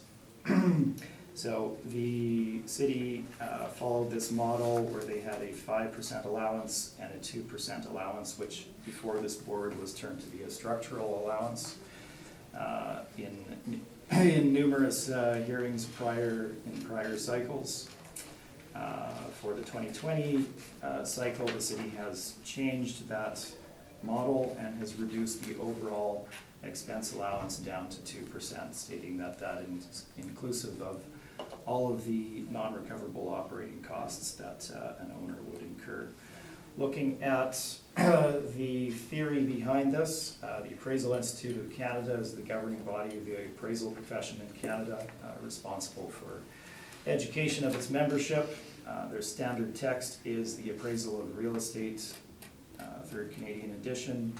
And in this text, it states in Chapter 1, the income approach to value formula for the calculation of the NOI is summarized as follows. Potential gross income minus vacancy and collection loss equals effective gross income minus operating expenses that are paid by the landlord equals net operating income. The reference to operating expenses paid by the landlord refers to non-recoverable operating expenses or expenses that cannot be recovered from tenants of a property through the standard operating expense recoveries through the lease terms of tenancies. These non-recoverable operating expenses are standard expenses incurred by a property and serve to reduce the overall net operating income to the owner. Standard non-recoverable operating expenses include expense categories such as, but are not limited to, the following: professional fees, asset management, of which the city often brings this up. This is an exceptionally very rare circumstance. It would be for only very large investment clients that may have asset management fees. It does not pop up in very many properties at all, but it is indeed one of the categories. Landlord work refers to work that a landlord is required to do to bring a unit up to essentially shell space so that it can be leased out on a very basic basis out to tenants. We have leasing commissions. Obviously, the tenant is not going to pay the landlord's leasing commissions for putting them into a space in the landlord's building. Tenant improvements. This is an interesting one. The city is the city makes the case that the face rates that tenants pay, which are inclusive of tenant improvements, as you're essentially buying the rent up by loaning the tenant money to build out their space, that the face rates need to be respected as the net rental rate. Now, on the other side of the equation, the expense side, they do not allow the deduction of that tenant improvement, which would only make sense. That's where the balance lies. If you have it on one side, you definitely have it on the other side. The owner repair and maintenance, exclusive of structural repair. Marketing of the building, obviously most property owners hire real estate agents to market and lease their space. In competitive markets, you also have tenant inducements, these being free rent and other items such as that. Credit checks, and in some very minor cases, property management fees. And again, that is the exception to the rule. So these are the categories of the non-recoverables. In order to look at this particular issue, Stevenson Advisors conducted a 3-year historical review of properties where we had full access to year-end income and expense statements in order to determine percentage of effective gross income that the non-recoverables form on a per property basis. Our study covered the years 2016 through 2018. And the number of properties involved varied between 45 and 53, as you can see on the chart on page number 17. Non-recoverable expenses, exclusive of tenant improvements. We've broken it out in two ways, as you can see in the columns there in the chart. So exclusive of tenant improvements, we have a range of 9.6 to 13.5 with a 3-year average of 11.5. Then we have non-recoverable expenses inclusive of TI, and we have a range of 10.6 to 14.2 with an average of 12.7%. Obviously, these figures exceed the 5% that is allowed in the past cycles by the city of Winnipeg. However, at this time, we're not asking for an increase to the 5% allowance. We're simply asking for the reinstatement of the 5% non-recoverable allowance, reflective of non-recoverables, not property management. The shortfall allowance, we're in agreement with at $3.75 a square foot at the bottom of page number 17. So moving beyond that, page number 18, capitalization rate. There's not a lot of trades of these particular properties. And the income basis, as you can see, can often tend to be on a gross basis where you're not really generating a lot of return. Looking at the subject property and its age and its condition, as well as its location, which is crucial in this factor, this particular point, we're in agreement with the capitalization rate of 9.8 for the subject property. So this gives us our final market value of $820,000. And the addendum materials simply include the income and expense as filed with the city of Winnipeg. Thank you. Thank you, Mr. Smith. And the assumption is that a lot of that will apply to the following properties as well? That is my assumption. Questions, Ms. Tang? If I may, Mr. Chair? You're gonna, Couple of questions on the 2 + 5% non-recoverable. okay, May I proceed? you may. Thank you. Mr. Smith, and you were here for Mr. Ferguson's presentation on 1215, 1221 Gateway Road. I noted that Mr. Ferguson was in agreement with our 2% non-recoverable expense allowance and did not add 5% in to his calculation. Are you aware that his position is in agreement with the city's position on this? Yes, we were both here and listening to it. I'm not going to comment on Mr. Ferguson's position. It's not mine, nor is it the majority of appellants. Fair enough.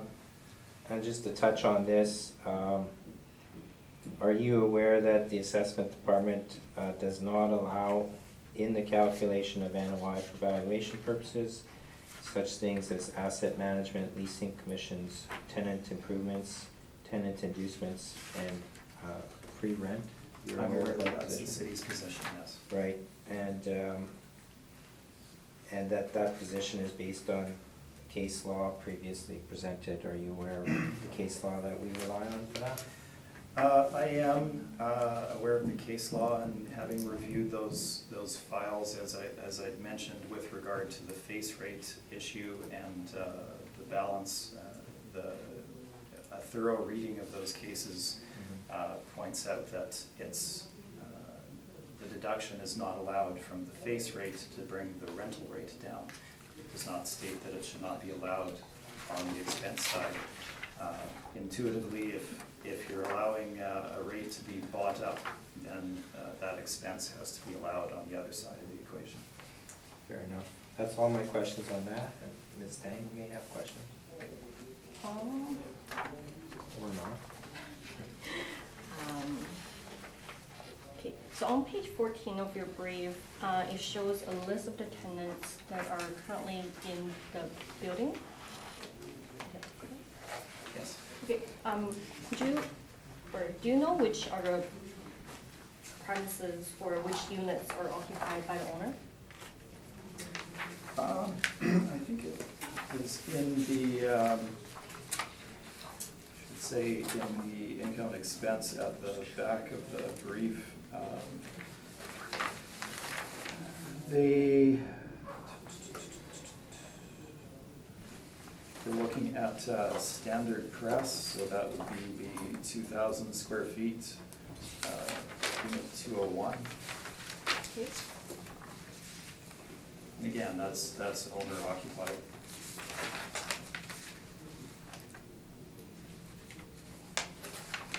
So their net rental rate would come in just under $3.291.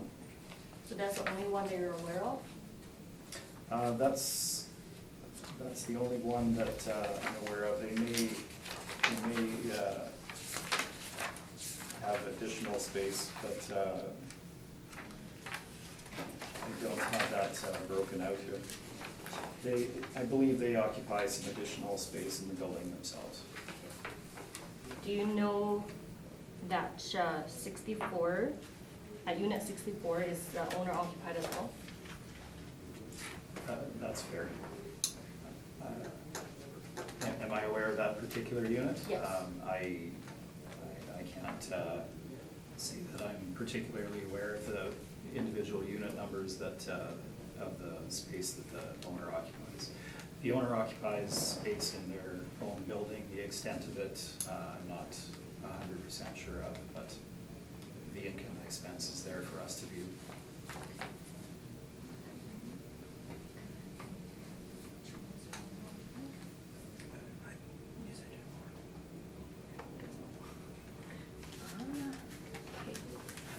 So for page 15 of your brief, for comparables 6 and 10, it says 9-11 Higgins. You might mention it, but I'm just wondering, is that for 9 Higgins or is it 11 Higgins that you're using for the comparables? So those are asking rates for 9 and 11 Higgins. They were asking that rental rate at that time frame for that property. It's 2 buildings on one site. Okay, so these are the asking rate? That was the asking rate for it at that time frame. Yes. Okay. Mhm. So there's no lease? I guess it would just be the advertisement rate, or? That's correct. Okay. We'll deal with that property going forward, and we can get into the detail there. So could you explain to me how you come up with the net rent per square foot? Certainly, so we take, and in this case, the building is fully gross, so we take the operating costs and property taxes, break it down to a per square foot basis, and deduct that from the gross rental rate. Okay, so you're taking into consideration of all the cost? Or, Yes, that's correct. Okay, so- That's how it's done in the marketplace by property management, as conveyed to the board by an earlier appellant.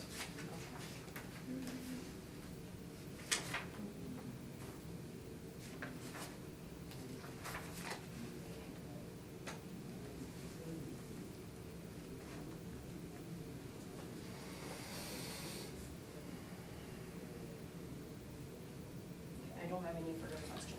Thank you, Ms. Buss. On page 14, the rents on your chart there, so the 200, say 268, 201, does that refer to the second floor, and the 300s are on the third floor? Is that where they are? There is some basement space, and then there's 2 above ground floors. So if you look at the front photo, you can see that there's some subgrade space, and then the 2 levels above, so yes. So 300 would be the top floor. Okay. And on page 15, what does NER stand for? That's the net effective rate once you deduct. So it's the net rental rate once you deduct the operating and costs and property tax. Okay. Thank you. That's my questions.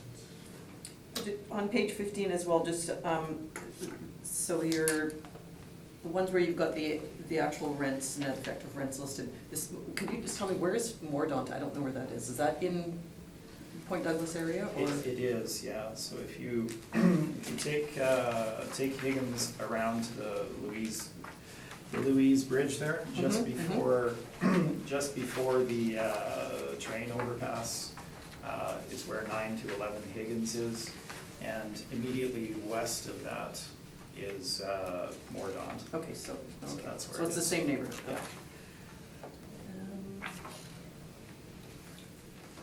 And these other asking rents that are a little higher, okay, we've moved, other than the Higgins, we've moved over into more the, a little bit of the North Exchange there?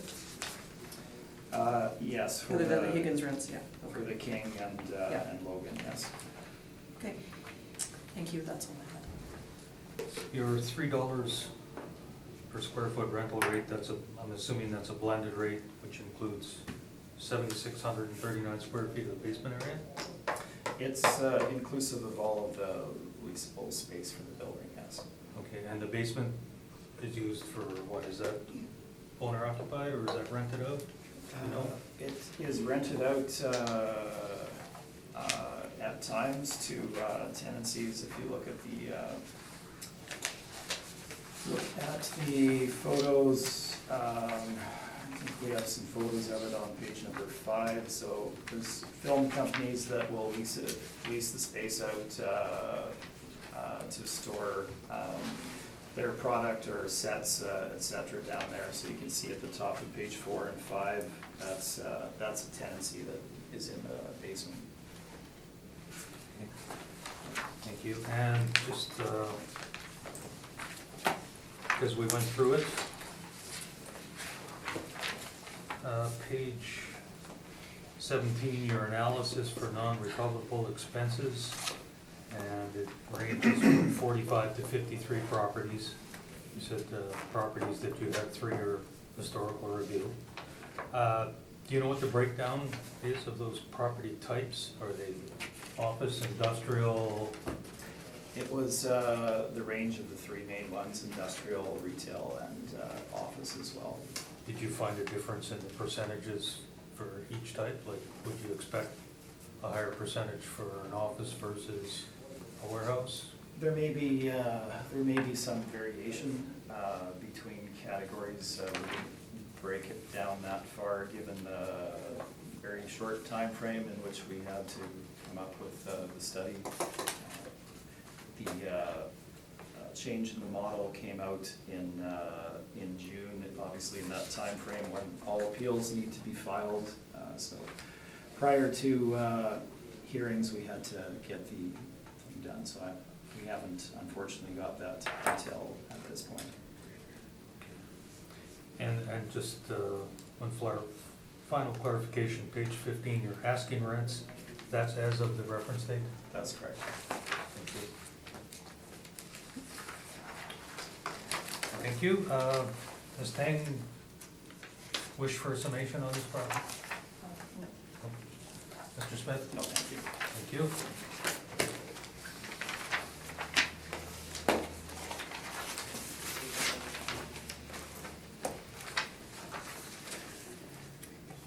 Next, we'll deal with 11 Higgins. When you're ready, Assessor, we'll hear from you.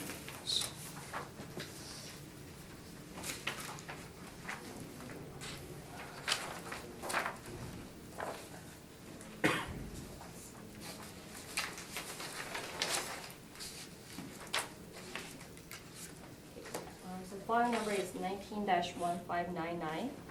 Roll number is 130915650000. Address is 11 Higgins Avenue. The assessed value for 2020 is $1,115,000. Parcel use is INWWH warehouse. Actual year built is between 1943 to 1962, which gives us an effective year built of 1953. Zoning for the property is manufacturing general. The planned area for the property is 16,731 square feet. The land to planned area ratio is 1.85. So page 2 of my brief shows the property location, which is at the corner of Point Douglas Avenue and Higgins Avenue. So we can see that there are 2 properties on, there are 2 buildings on the subject property. One is 9 Higgins and one is 11 Higgins. Page 3, the top page, shows the front of the two buildings, and the bottom shows the back of the 2 buildings. And page 4 just shows the other side, of the subject property at 11 Higgins Avenue. Page 5 to page 7 Sorry. is the income and expense information provided for 2017. Excuse me.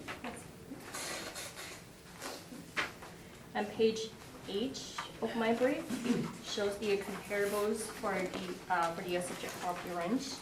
And you can see the rent ranges between $5.16 per square foot to $5.80 per square foot. And page 9 shows the comparables to the subject property in relation to the locations. Page 10 of my brief shows the breakdown of the calculation. So the subject property generates $124,270 for the potential rent, and we allow 6% vacancy and 2% expense, and which gives us a net operating income of $109,240. And we use 9.8% for a cap rate, which gives us the assessed value of $1,115,000. And that is the Thank you. Mr. Smith, questions for the assessor?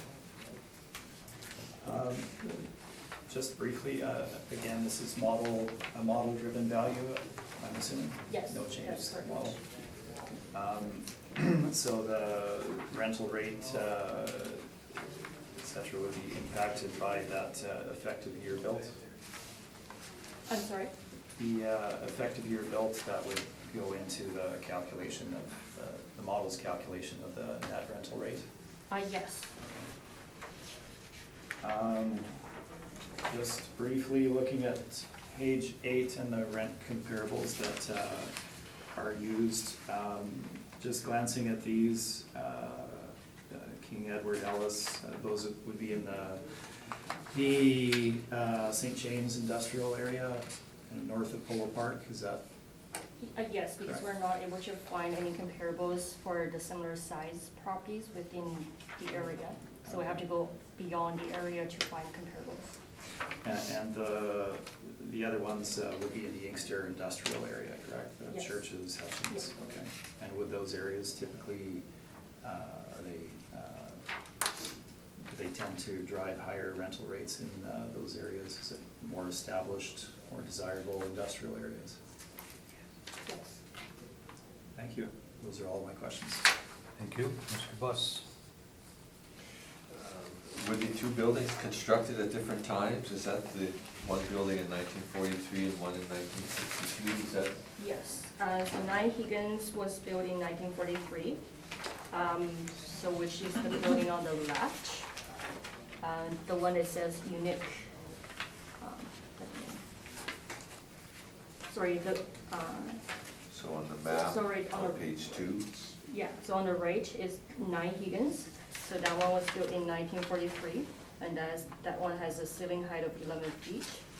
And the one on the left, which is 11 Higgins, it was built in 1962, and that one has a 10 feet ceiling height. how many feet? 10? 10? Yeah. And so together you're saying that, I think 1953 is what you've worked it out to be. Yes.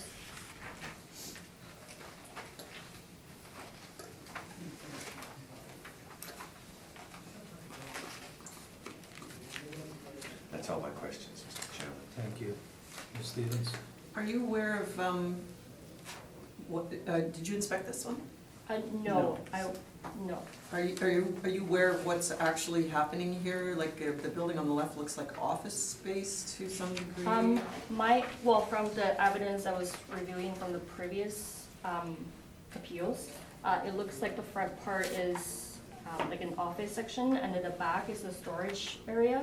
And then the one on the right, 9 Higgins, it looks like partial is occupied by, well, the whole building is occupied by the owner, but partial is being occupied by a property management company, and another portion is being occupied by a nonprofit organization.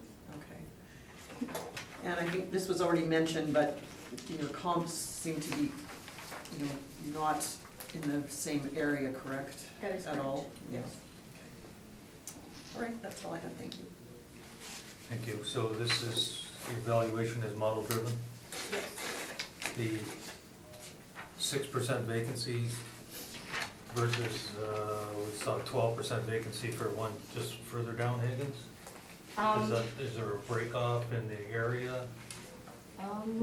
I think this one also depends on like the space is occupied by the property itself, like the amount of space that is occupied within the building. I think the previous building has a lot higher vacancy in our system, just because the information hasn't been updated regularly in our system, so it has a higher vacancy. But in this one, I'm not too sure. I'm not too sure if there's a breakdown.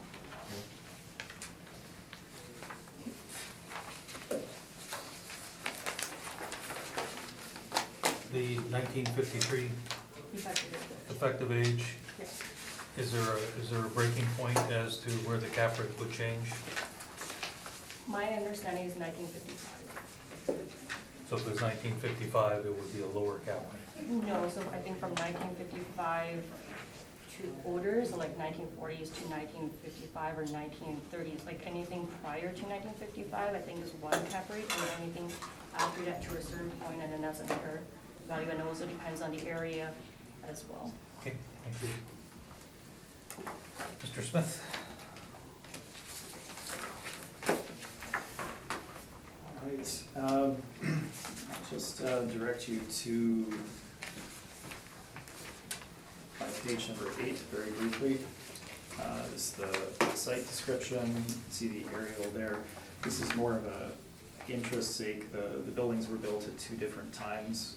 Looking at the orientation, and I don't actually have the background to say this was exactly how it was, but it almost looks like there was a spur line that came off of the rail and serviced one building at one time. If you can see the slash there, and they then built the the newer building to maximize the use of the site following that. Now, that's I'm not saying that has any impact, just more of a historical interest point with regard to it. Moving into property itself, you've heard when the individual buildings were built. Number 9 is owner occupied. That is the brick building on the right-hand side on the front of my brief. They are occupying that building. They charge themselves a rental rate, but it is obviously non-arm's length. It equates to $4.52 a square foot gross, I believe. You can see the photographs of the property beginning on page number 2. That picture at the top of page number 2, that front portion is an office area.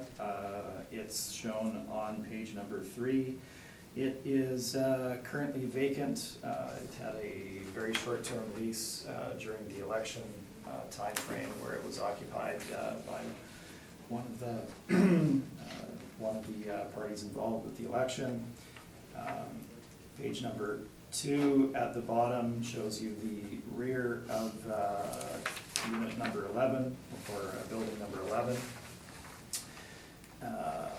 Top of page number 4 shows some more of the office space. So there's a significant, a good portion of office space in that building that has seen better days, obviously, and there's not a lot of demand for such in that particular area. Looking at page number 4, that is, again, building number 11, and you can see the low ceiling height there. Now, this particular building is occupied intermittently by short-term tenancies. They don't have any long-term leases of any kind in there. Again, it tends to be film crews that build sets and things of that nature, or store product, etc. So they don't necessarily lease all the space. They pay an occupancy fee for the time period that they're in there, but by no means is it typically fully occupied. You can see some additional photos on page 5. And the space for the owner is on page number 6. That's the second floor of unit 9 at the top, and the main floor on the bottom of page number 6, where I believe the owner stores some of his own vehicles. And again, just some more photos of the rear area of that building. So that is the type of property that we're looking at. It is, Again, 9 to 11 Higgins is located just before that CPR underpass, going towards the Louise Bridge on the west side. And we can move into the valuation itself. As noted, the property owner occupies unit number 9 or building number 9 themselves, and they have a gross lease of $4.52, I believe, or a lease of $4.52 a square foot for themselves, non-arm's length, obviously. And there is no specific information regarding any other tenancies because they're of such a short-term basis that they're not tracked in that manner or noted. So let's look at the marketplace again. Our comparables here are from that immediate area.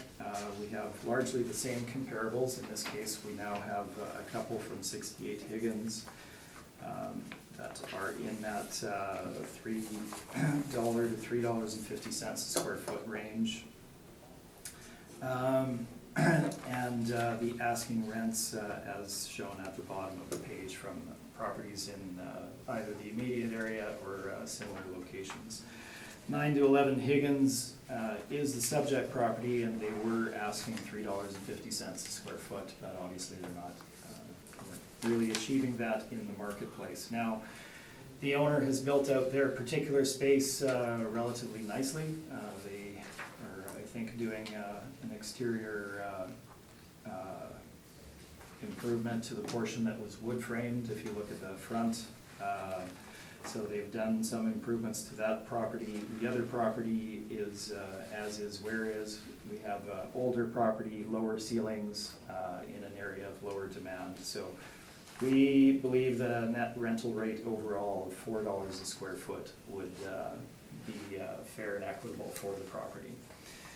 For the subject, given that there's a high degree of owner occupancy, we were in agreement with a vacancy rate of 6%. We apply our same expense allowance, and the shortfall rate, again, we're not in disagreement with that particular portion. Looking at the subject property, its location, its age, low ceiling height, demand in that area, again, we're in agreement with a cap rate of 9.8% for the subject. And this is summarized on page 15, and it gives us our final market value of $777,000. Thank you. Thank you. Ms. Payne, any questions for the applicant?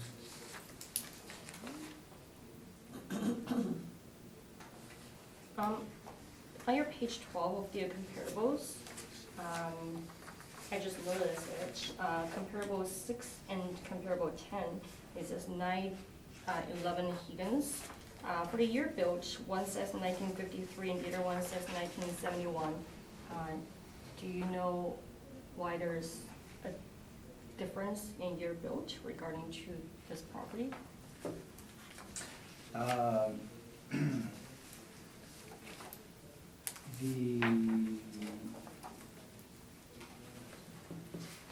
The buildings were built at different times, but I do see what you're pointing to there. I think that the year built for that particular one perhaps was not adjusted, as our date of construction is, original date is 1943 for the one. I'm not sure if that was the effective year built that we had in the records or what, I'm not sure. For the property itself, I guess, if I understand correctly, so basically for 11 Higgins is the one that's not being leased all the time, and 9 is being occupied by the owner? Correct. Okay. So for the income and expense mailer, on my brief as well as your brief, it shows that 11 Higgins is being leased out from July 1st, 2015 to June 1st of 2019. So would that information be correct, or?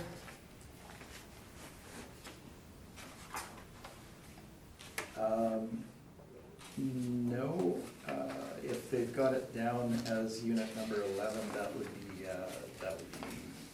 certainly incorrect in that there is no tenancy for the entire building there. Okay, do you know when the building was vacant? I'm just looking at, to see if either of us have the breakout of the size of each property here or not. And I'm not sure that I do.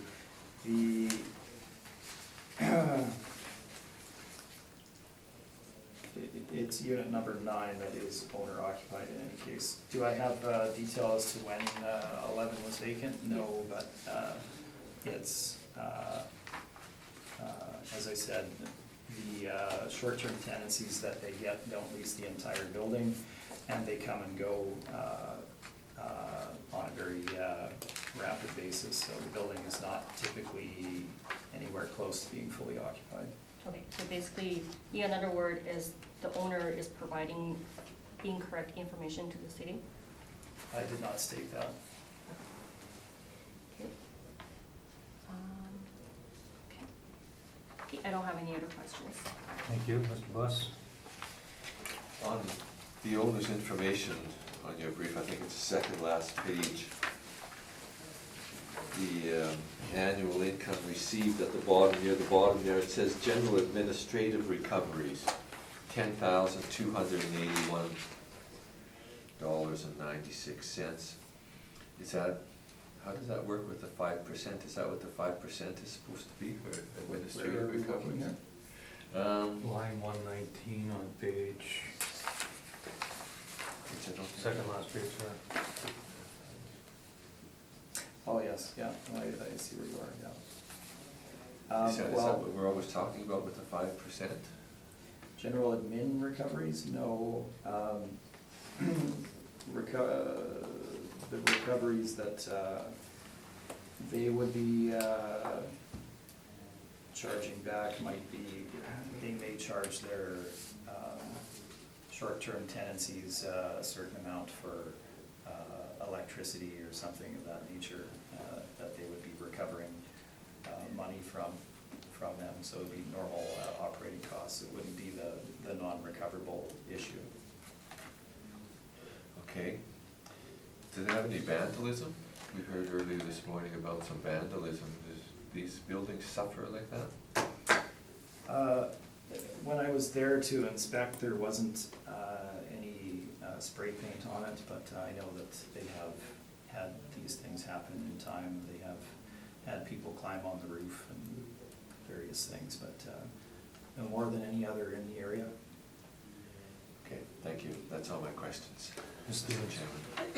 I just wanted to clarify, so the building that's not owner occupied, so it's not just the office space that is vacant, the warehouse space in the back is as well?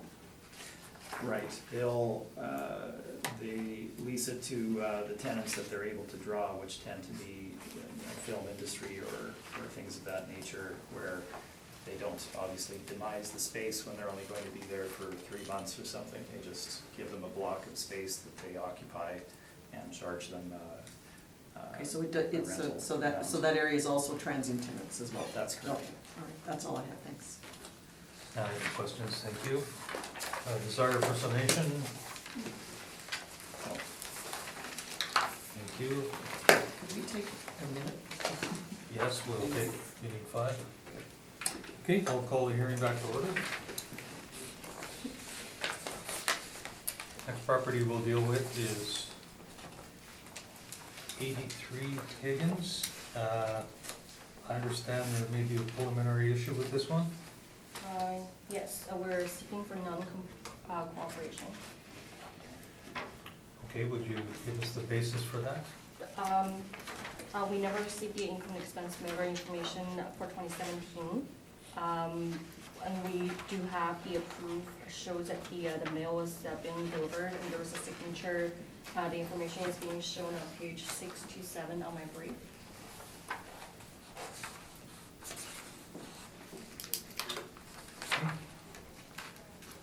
Mr. Smith? It appears to be in order.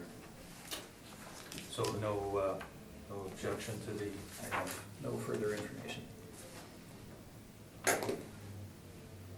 I think we'll briefly step out.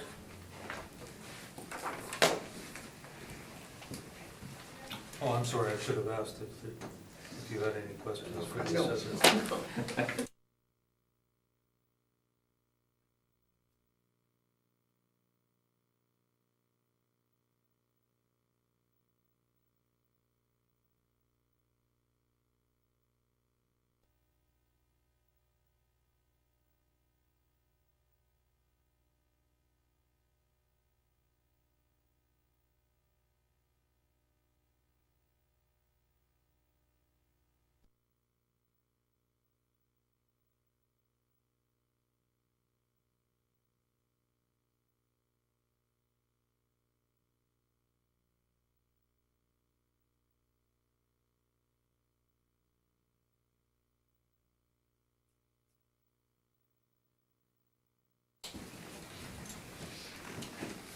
I'll call the meeting back to order. We've confirmed we are going to grant the assessor's request, and that will result in the onus being shifted to the applicant. So, Mr. Smith, we'll hear from you first. If you wouldn't mind reading the roll number in your presentation, please, so we know which property we're dealing with. Certainly. Thank you. So we're dealing with 83 Higgins Avenue, and the roll number is 13091349000. Subject property is 83 Higgins, was originally constructed in 1976, with a very small addition done in 2004. I'll draw your attention to page number 6 of my brief, which gives you an aerial. I believe the 2004 edition is at the rear of the subject. You can see a portion that would be added on there. The overall leasable area for the subject is 10,486 square feet. And for this property, we have a land to plant area ratio of 1.8 to 1, which is certainly on the low side for industrial properties and can create obviously issues with loading, circulation, and yard storage, which is an issue for this property. Photographs of the property begin on page number 2. You can see some exteriors. The loading is at the rear of the property where the addition was done in 2004. And then we move into the inside, fairly straightforward industrial property. You can see the build out. And then we move into the front area where the tenant has their office space. The photograph at the bottom of page 5 is the side road that provides access to the property itself. So if you flip to page number 6, that street is called Curtis Street, running off of Higgins there. So the tenants have to access the property, or any shipping that comes in and out of the property has to go down that particular street, which is in pretty terrible condition, as you can see. Certainly not ideal. The location is shown on page number 7 on Higgins, again in that Point Douglas area. So we're talking very close to a number of these properties that we're dealing with today. 44 and 63 are in close proximity to this particular one. The property is occupied by a tenant. They did sign a lease in January of 2017 at $6 a square foot for the full building of $10,374. So it's a single tenancy at a rate of $6 a square foot. Now, given the older nature of the area and the limited size of the area, we weren't able to find comparables in that immediate area that were truly comparable in terms of either size, age, utility, ceiling height, etc. So The comparables that we have do range throughout the city, but they are certainly very similar in terms of size as well as utility. You can see the area for each of the comps. We tried to keep it in that same size range as the subject. The comparables, as mentioned, are throughout the city. We tried to keep them as recent in time frame as possible to the subject. Many of them are in multi-tenant buildings where the tenant occupies one or several units of the tenancy and would have your standard amount of office space as well as warehouse space with loading, etc. The range of the comparables, we're looking at a low of $5.65 for the property on Keewatin leasing in 2018 for $5.65, up to a high of $6.25 a square foot, also on Keewatin in 2018. The rest of them are in the main industrial areas throughout the city. So our range is in that $5.50 to $6.25 a square foot. The lease in place, beginning in January 2017, is $6 a square foot. It is a legally binding lease. If you were to buy that property, this is the income stream that you would get as of the valuation date. So we believe that it is reflective of the market, and we've used the $6 rental rate. On the expense side, we have used 6% vacancy. Obviously, tenants do go dark, and you do incur vacancy over the course of the life of a property, so a vacancy allowance does have to be allowed. We assign our standard 5% and 2% expense allowances as well as the shortfall allowance in our model. Looking at capitalization rate, if you look at page number 13, we have a bit more detail here. We're looking at two things. We've provided some background information from two main commercial brokerages in the market, Colliers and C.B. Richard Ellis, and their capitalization rate ranges that they state as of the valuation date for industrial properties. Now, keep in mind that these ranges they present are representative of investment grade industrial assets, and the subject property would fall outside of that given its location as well as the property itself in terms of size and desirability, etc. So the ranges as presented are 6.5% to 7.25% by Colliers and 6 to 7.25% by C.B. Richard Ellis. This would be representative of the peak of the market essentially. So again, investment grade assets, the subject will fall outside of that range. In addition, we've provided our own cap rate study as shown in the middle of the page on the chart.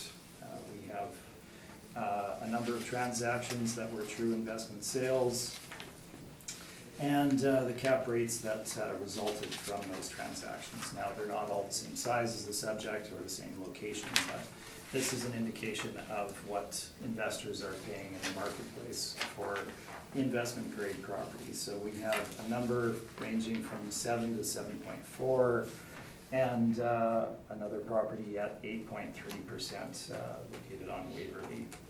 Subject property is a small light industrial in an area of typically heavier industrial uses, generally lower rental rates in that area, lower demand in that area, and higher vacancy again. Higgins area is stigmatized as a higher crime area, as we all know, and this is a significant detriment to drawing tenants as well as has an impact on the rental rates that are achievable in that particular area.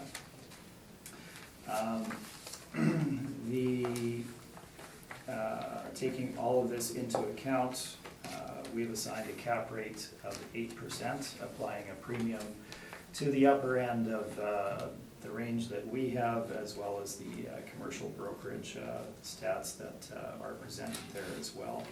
So at 8%, we're taking into account the fact that the property does have a relatively recent lease for a longer term, and the age of the property as well as the location, et cetera.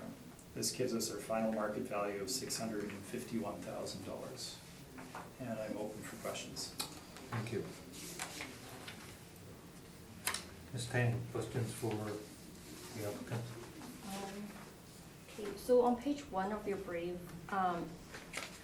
well, I guess you mentioned that the building, majority of the building was built in 1976, and only a small portion was built in 2004.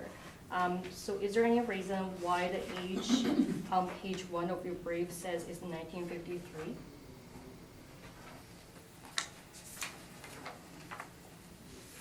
I'm going to speculate here that my assistant did not change it, but I'm not in disagreement with the age of construction of the property. So it's not indicative of a lack of care in evaluation, it's simply a typo.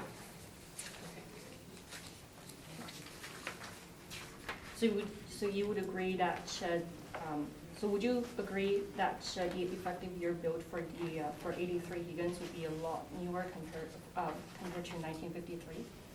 Absolutely, yes. Yeah, no question. And again, I apologize for that typo.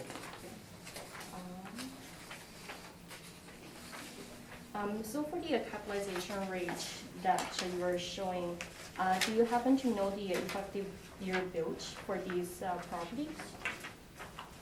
We do have that information. I have not provided it in the chart that we have here today. I don't want to state ages, but typically Debate Street being in St. Boniface Industrial is going to be newer in that they were built from the 80s onward. Hutchings would, I believe, be in that 1970s range in Inkster. Sherwin and Keith would either be in the later 60s, 70s. Waverly obviously newer in the south end of town. I'm not sure about the Logan property. So I guess these comparables are not really in the same area as the subject property? That's correct. So would you agree that we should make adjustments based on, I guess, well, based on locations? I would agree, yes, and given the location of the subject, the capitalization rate would trend upwards in relation to the comparables that are shown. Okay, I have no further questions. Thank you. Mr. Buss? So at the cap rate on page 13, so you were saying that all of the properties that you've mentioned here are would be newer than the subject property? Oh, no, not necessarily. Subject was originally built in '76 with that addition in 2004. So certainly some of these are newer. Debates would be newer. Hutchings would be similar, if not slightly older. Sherwin, probably a little bit older or in that same time frame. Waverly would be newer. And I don't have the Logan. Okay, I missed it, because you have age 1953 in your brief. Right, and I do apologize for that. I That was missed a that part, yes. I must have- typographic error by my somewhere else. assistant. Okay, I have another question. At the back of your brief, you have, the last 2 or 3 pages, you have income and expense information from the subject property, the rent roll. We do, yes. I have made the owner aware of the importance of submitting this information to the city. Oh, I see, so you brought it, but it wasn't submitted at the proper time. That's correct. Okay, now I get it. That's all my questions, thank you. Ms. Stevens? I think I'm good, thank you. Just clarification on this income expense information you gave us. Mhm. You're using the rent commercial of 62,244, but there's property tax refund and insurance recovery. And did I not hear you state earlier that you have to add that in if you're gonna take it out as a non-recoverable afterwards? No, that was in reference to the non-recoverables. So we're looking at,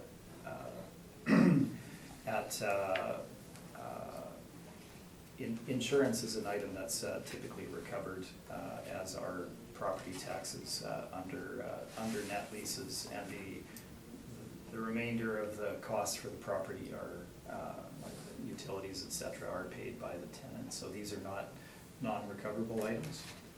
Okay, These are normal recoveries under net leases.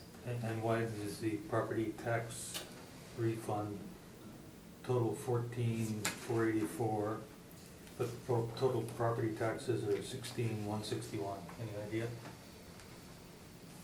Might be the occupancy date, or I'm not certain. They would typically be recovering the full amount of the property tax. The lease started in January of 2017. I don't have an answer for you. And you're adding a 0.75% premium to the cap rate? Is that what I heard you say? Not particularly. Again, we're not basing our cap rate directly on the market participants' ranges. We're simply providing that as background info, but if you look at the top end of the range, then yes, there's a 0.75 premium if you look at it in that manner. Thank you. Czar for summation? Party? No. Mr. Chairman, I believe we haven't presented. Oh, I'm sorry. Oh, My apologies, you're right, this is a non-cooperation, so we'll have to hear from the assessor. Thank you for pointing that out, Ms. Tang, when you're ready.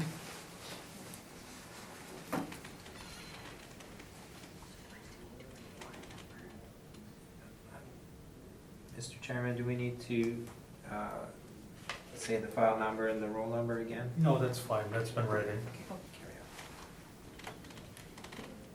So the assessed value for 2020 is $881,000. Parcel use is INWWH warehouse. The year built is between 1976 to 2004. Wall height is 16 feet. Zoning is manufacturing general. The plan area is 10,486 square feet, and the land to plan ratio is 1.83. So page 2 of my brief shows the location of the subject property. Is between Gomez and the Ballard Street on Higgins. And page 3 shows the exterior of the subject property. I did not inspect the property. We tried to contact the agent, but we never received a response. And page 4, page 4 and 5 is the overhead view of the subject property. So on page 7, I shows there's a sales history in 2002. The value was at $230,000. On page 8 of my brief, it shows the rent comparables. So the rent range between $5.25 to $6.25. So page 9 of my brief shows the breakdown of the calculation. So we use $6.81 per square foot for the rent, and which gives us a potential rent of $71,410. Then we use 6% vacancy, 2% expense, $3.75 for shortfall, which gives us a net operating income of $63,423. Then we use 7.2% cap rate, which gives us $881,000. And that's my brief. Oh, and also, we have a permit here, in 2017. It looks like the owner put a permit, the declared value for the construction is about $20,000. And that's the end of my brief. Thank you, Mr. Smith. Questions for the assessor? This model generated again, Yes. parameters. Looking at the comparables on page number 8, we are in the range of $5.25 a square foot, $5.75, $5.80, $6, $6.25. Do they not point towards a rental rate of roughly $6 a square foot? Yes. Those are all of my questions. Thank you. Thank you. Mr. Buss?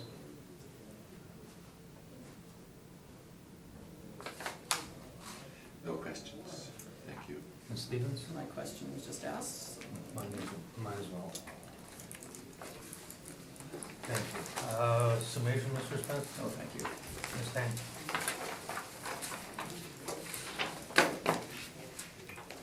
Okay, we'll move on to the last property you're dealing with, Mr. Smith.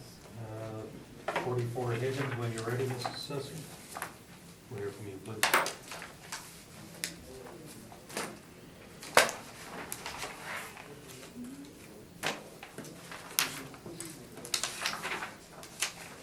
So file number is 19-488. Roll number is 13091530200. Address is 44 Higgins Avenue. The assessed value for 2020 is $590,000. The parcel use is INWWH warehouse. The actual year built was 1949, and we assigned an effective year built of 1958 for the subject property. The wall height for the property is 12 feet. Zoning is manufacturing general. The plan area is 19,112 square feet, which gives us a land to plan area ratio of 2.57. So page 2 shows the subject property overhead. And page 3 just shows the exterior of the property. And again, I was not able to inspect the property. Page 4 and 5 shows the income and expense information for the property.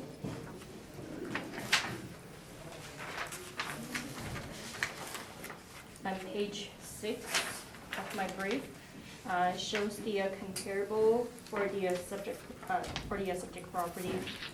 We can see the range is from $2.18 per square foot to $4.50 per square foot.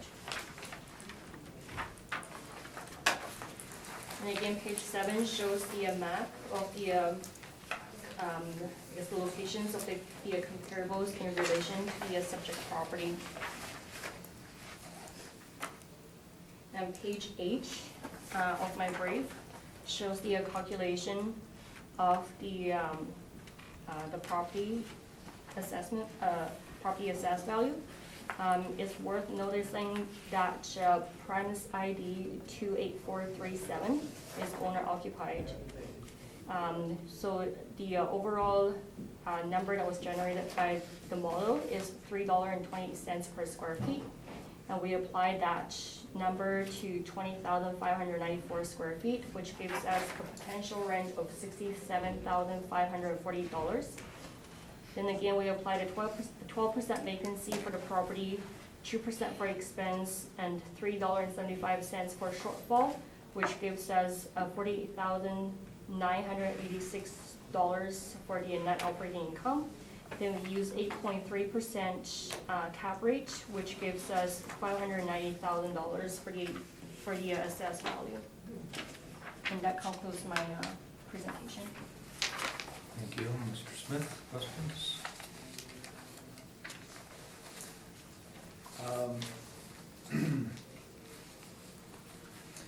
we arrive at relatively similar NOIs by different means. Just with regard to the comps, they're typically not in the same area as the subject. I'm sorry? Just looking at the page number 6 and the lease comparables, it's challenging to find ones in the same area as the subject. Is that fair? Yes, it is challenging. So some of these, 1200 Sargent would be out by Polo Park. I think it's adjacent to Walmart.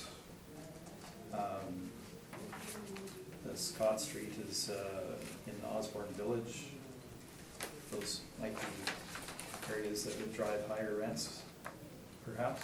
Yes. And the cap rate, was wondering the gap in cap rate between the subject property with built in 49 with an effective year of 58, same area as some of the prior properties that were at 9.8. Is that based on year?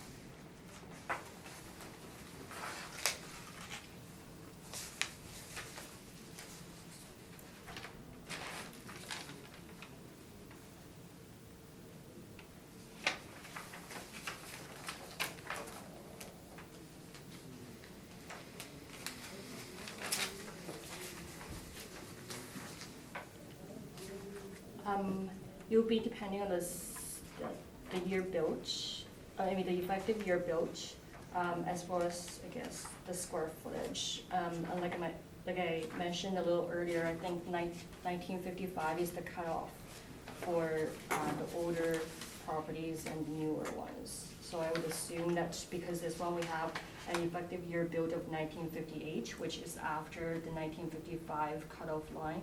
So I think maybe that's why it has a higher. I see, but there were no additional buildings or anything following that. That's just based on renovation, I guess, that the city has data on. Is that correct?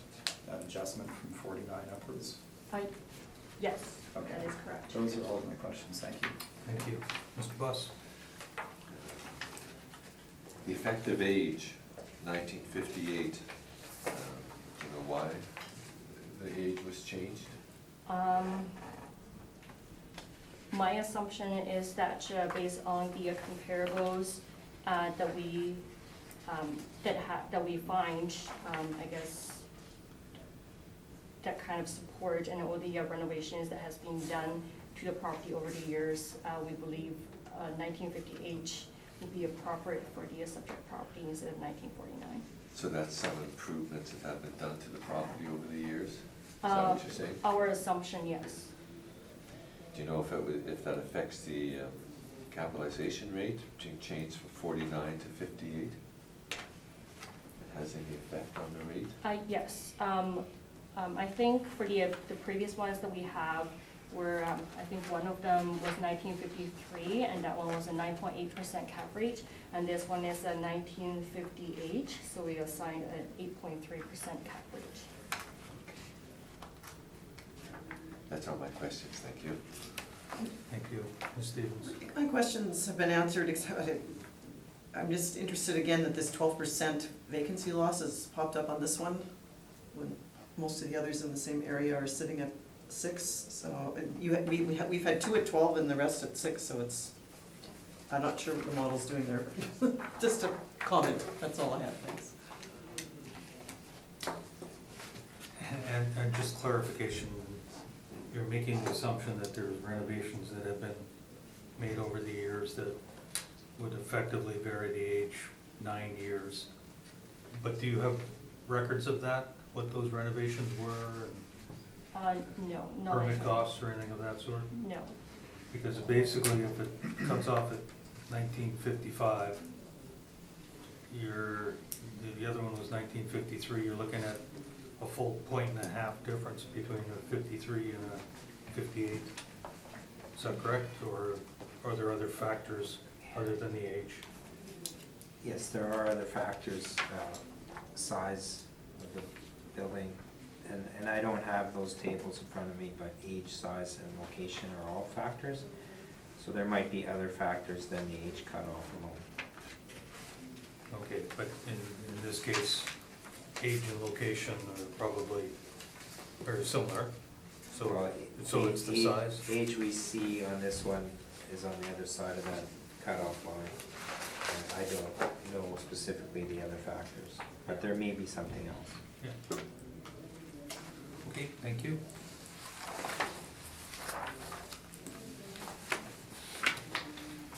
Mr. Smith? Certainly, so just on that point, I'm looking at 9 to 11 Higgins, 43 and 62, roughly the same size of 23,000 square feet. And subjects at 20,594. Cap rate, I understand the city has to have their multiple regression model in order to do these valuations, but it's an arbitrary cutoff being 3 years, one side or the other of a particular line in the sand. The building is older, it's in the Point Douglas area, and we'll look at the condition, et cetera here. I really don't see any valid reason that this would be considered 1.5% superior to the others that we were looking at today. So you're kind of working your summation into your presentation here? Just at the beginning, yes. Okay. I thought I'd start at the end and work forwards. Please. You know, we need some entertainment here, we're here often enough. So. There's, pardon me, the warehouse area has a relatively low wall height of 12 feet. There's some variability in that, but it is generally on the lower side. Pardon me. Our land to plan area ratio is roughly 2.3 to 1 for the subject on a site of 1.1 acres. The 1958 age, as stated in my brief there, was the effective age that the city had. So we have some photos beginning on page number 2 of the yard, etc. Some of the exterior. They do have need of some significant repairs on their roof. I just took a quick snap of that for you. There's penetration of that membrane, certainly in a number of spots. We do have that. If you're looking for graffiti, so there's some good evidence of this at the bottom of page 4. This property backs up against the river, so there's easy access from walking along the river. Then we get into the property itself, some of the finishes in the office area, at the bottom of page number 4. You can see the vintage of those as well as on 5 there as well. Some of it is considerably older than, I would say the office in 4 is probably the newest portion of the building in terms of build out. You can see the older finishes in the stairwell, etc. That's more typical. We move into the warehouse area. The majority of the property is owner occupied, to more than 5,000 square feet, and you can see the low ceiling height as shown in the photographs there. I don't have a square footage for this, but there is certainly a portion of the warehouse section that is unheated. It's towards the rear of the building, and it's relatively extensive. I can't give you a square footage, but certainly that would have an impact on your ability to lease that space or the rental rate that one could achieve for it. But as it's occupied by the owner, that is, they're choosing to live with it at this point. So that's the property that we're looking at. The site is shown on page number 8. As you can see, it's adjacent to the river. And the location is shown on page number 9, right in the same area of Point Douglas. Moving on to the value. The subject property, they do provide an income and expense statement. They do have a number of smaller tenancies that I gather are somewhat intermittent as well. We don't have any indication necessarily of the size of these spaces or their whether they're gross or net, but they're generally smaller office tenants that are in that two-story section on the second floor.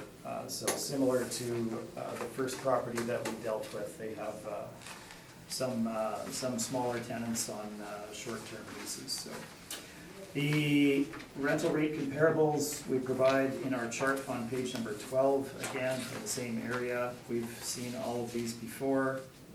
They are in that under $2 net range, up to a little over $3 square foot net range, with some asking rents that are slightly higher but not really being achieved in that area. Looking at the age, the build out, the location, the ceiling height, some lack of heat, certainly $3 a square foot would be appropriate. And that's what we've used in our analysis. Our vacancy rate, we have used 6% in our analysis. Our expense allowance is 5% and 2% and the shortfall allowance. And moving into the capitalization rate, I gave you some brief summary at the beginning here. Again, we're looking at a property originally built in '49 with some dated finishes, some obsolescence in terms of the ceiling height, lack of heat. We're in an area with lower rental rates and lower demand and higher vacancy, higher crime as well. Certainly the 9.8% capitalization rate that was utilized for the properties prior to this they're very comparable to this in terms of utility, location, age, build out, etc. So we believe that that is appropriate for the subject, and we've used the 9.8 cap, which gives us $504,000 as our final market value. Thank you. Thank you.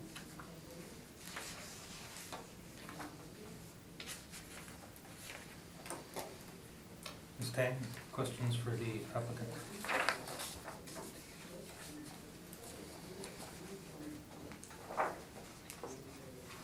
No, I don't have any questions. Thank you. Mr. Buss? Did you inspect the property for this cycle, this hearing? I did, yes. Do you know what those net rents are? There's a few rents mentioned. You said you didn't, you weren't to, Yeah. what they are they gross or you don't know the square footage? Unfortunately, I wasn't able to determine that by the information or get that data from the owner prior to doing the brief, but having seen the space, I can't see that it would be significantly different from the other properties that we were looking at here today. You're in agreement with the assessor's effective age of 1958? Well, I'm not disputing it. We don't calculate an effective age necessarily. But I see you have it in your brief on page 1. The Yes, age of the well, building. that's the stated effective age that the city uses, and we had included that in the brief. Okay. It should actually read 1949 as year built, but in any case, I'm not disputing the effective age. That's all my questions. Thank you. Thank you. Ms. Stevens? So just further to that point, not to belabor it, but, so you inspected it, and what you're saying is you didn't see anything in this building that was built out to make it significantly different than other properties you've been talking about? That's correct. Okay, thank you, that's all I have. And I have no questions. Desire for summation on this property or perhaps the four that we've dealt with? No, thank you. Okay, thank you very much, Mr. Smith. That will conclude your property. We do have one more to deal with.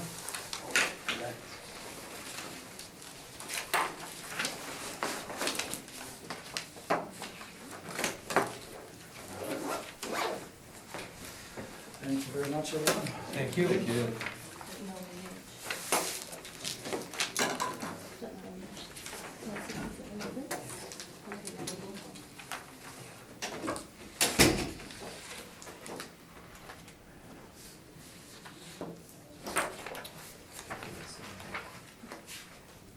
The final property on the docket today will be 167 Logan.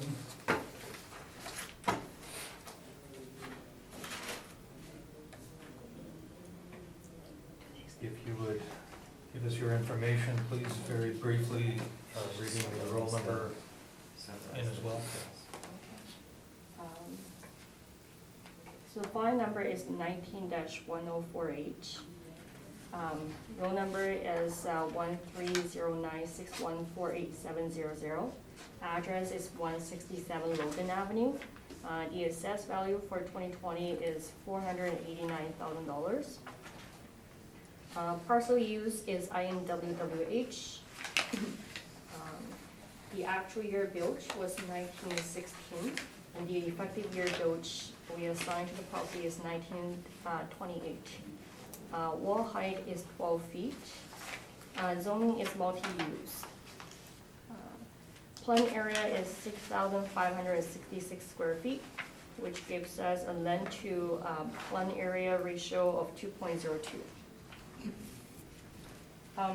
I tried to contact the owner, but I received no response regarding to inspecting the property. So the page 2 and page 3 is just an overhead view of what the subject property looks like.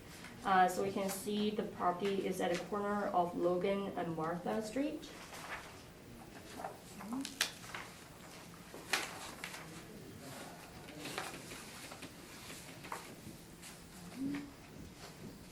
So page 5 shows the comparable for the subject property. The rent range between $5.35 per square feet to $6.67 per square feet. And page 6 is the workup for the calculation. We assigned a $5.98 per square feet for the property, which gives us a $50,944 for the potential rent. And then we use 6% vacancy, 2% expense, and $3.75 per square foot for the shortfall, which gives us $45,012. Then we use a 9.2% for cap rate, which gives us $489,000 for the assessed value. Thank you. Questions, Mr. Buss? No questions. Ms. Stevens? No questions. All right, no questions. Thank you very much. With that, I will call the hearing to a close. The orders will come out in due course. Thank you for your presentation today. Thank you all.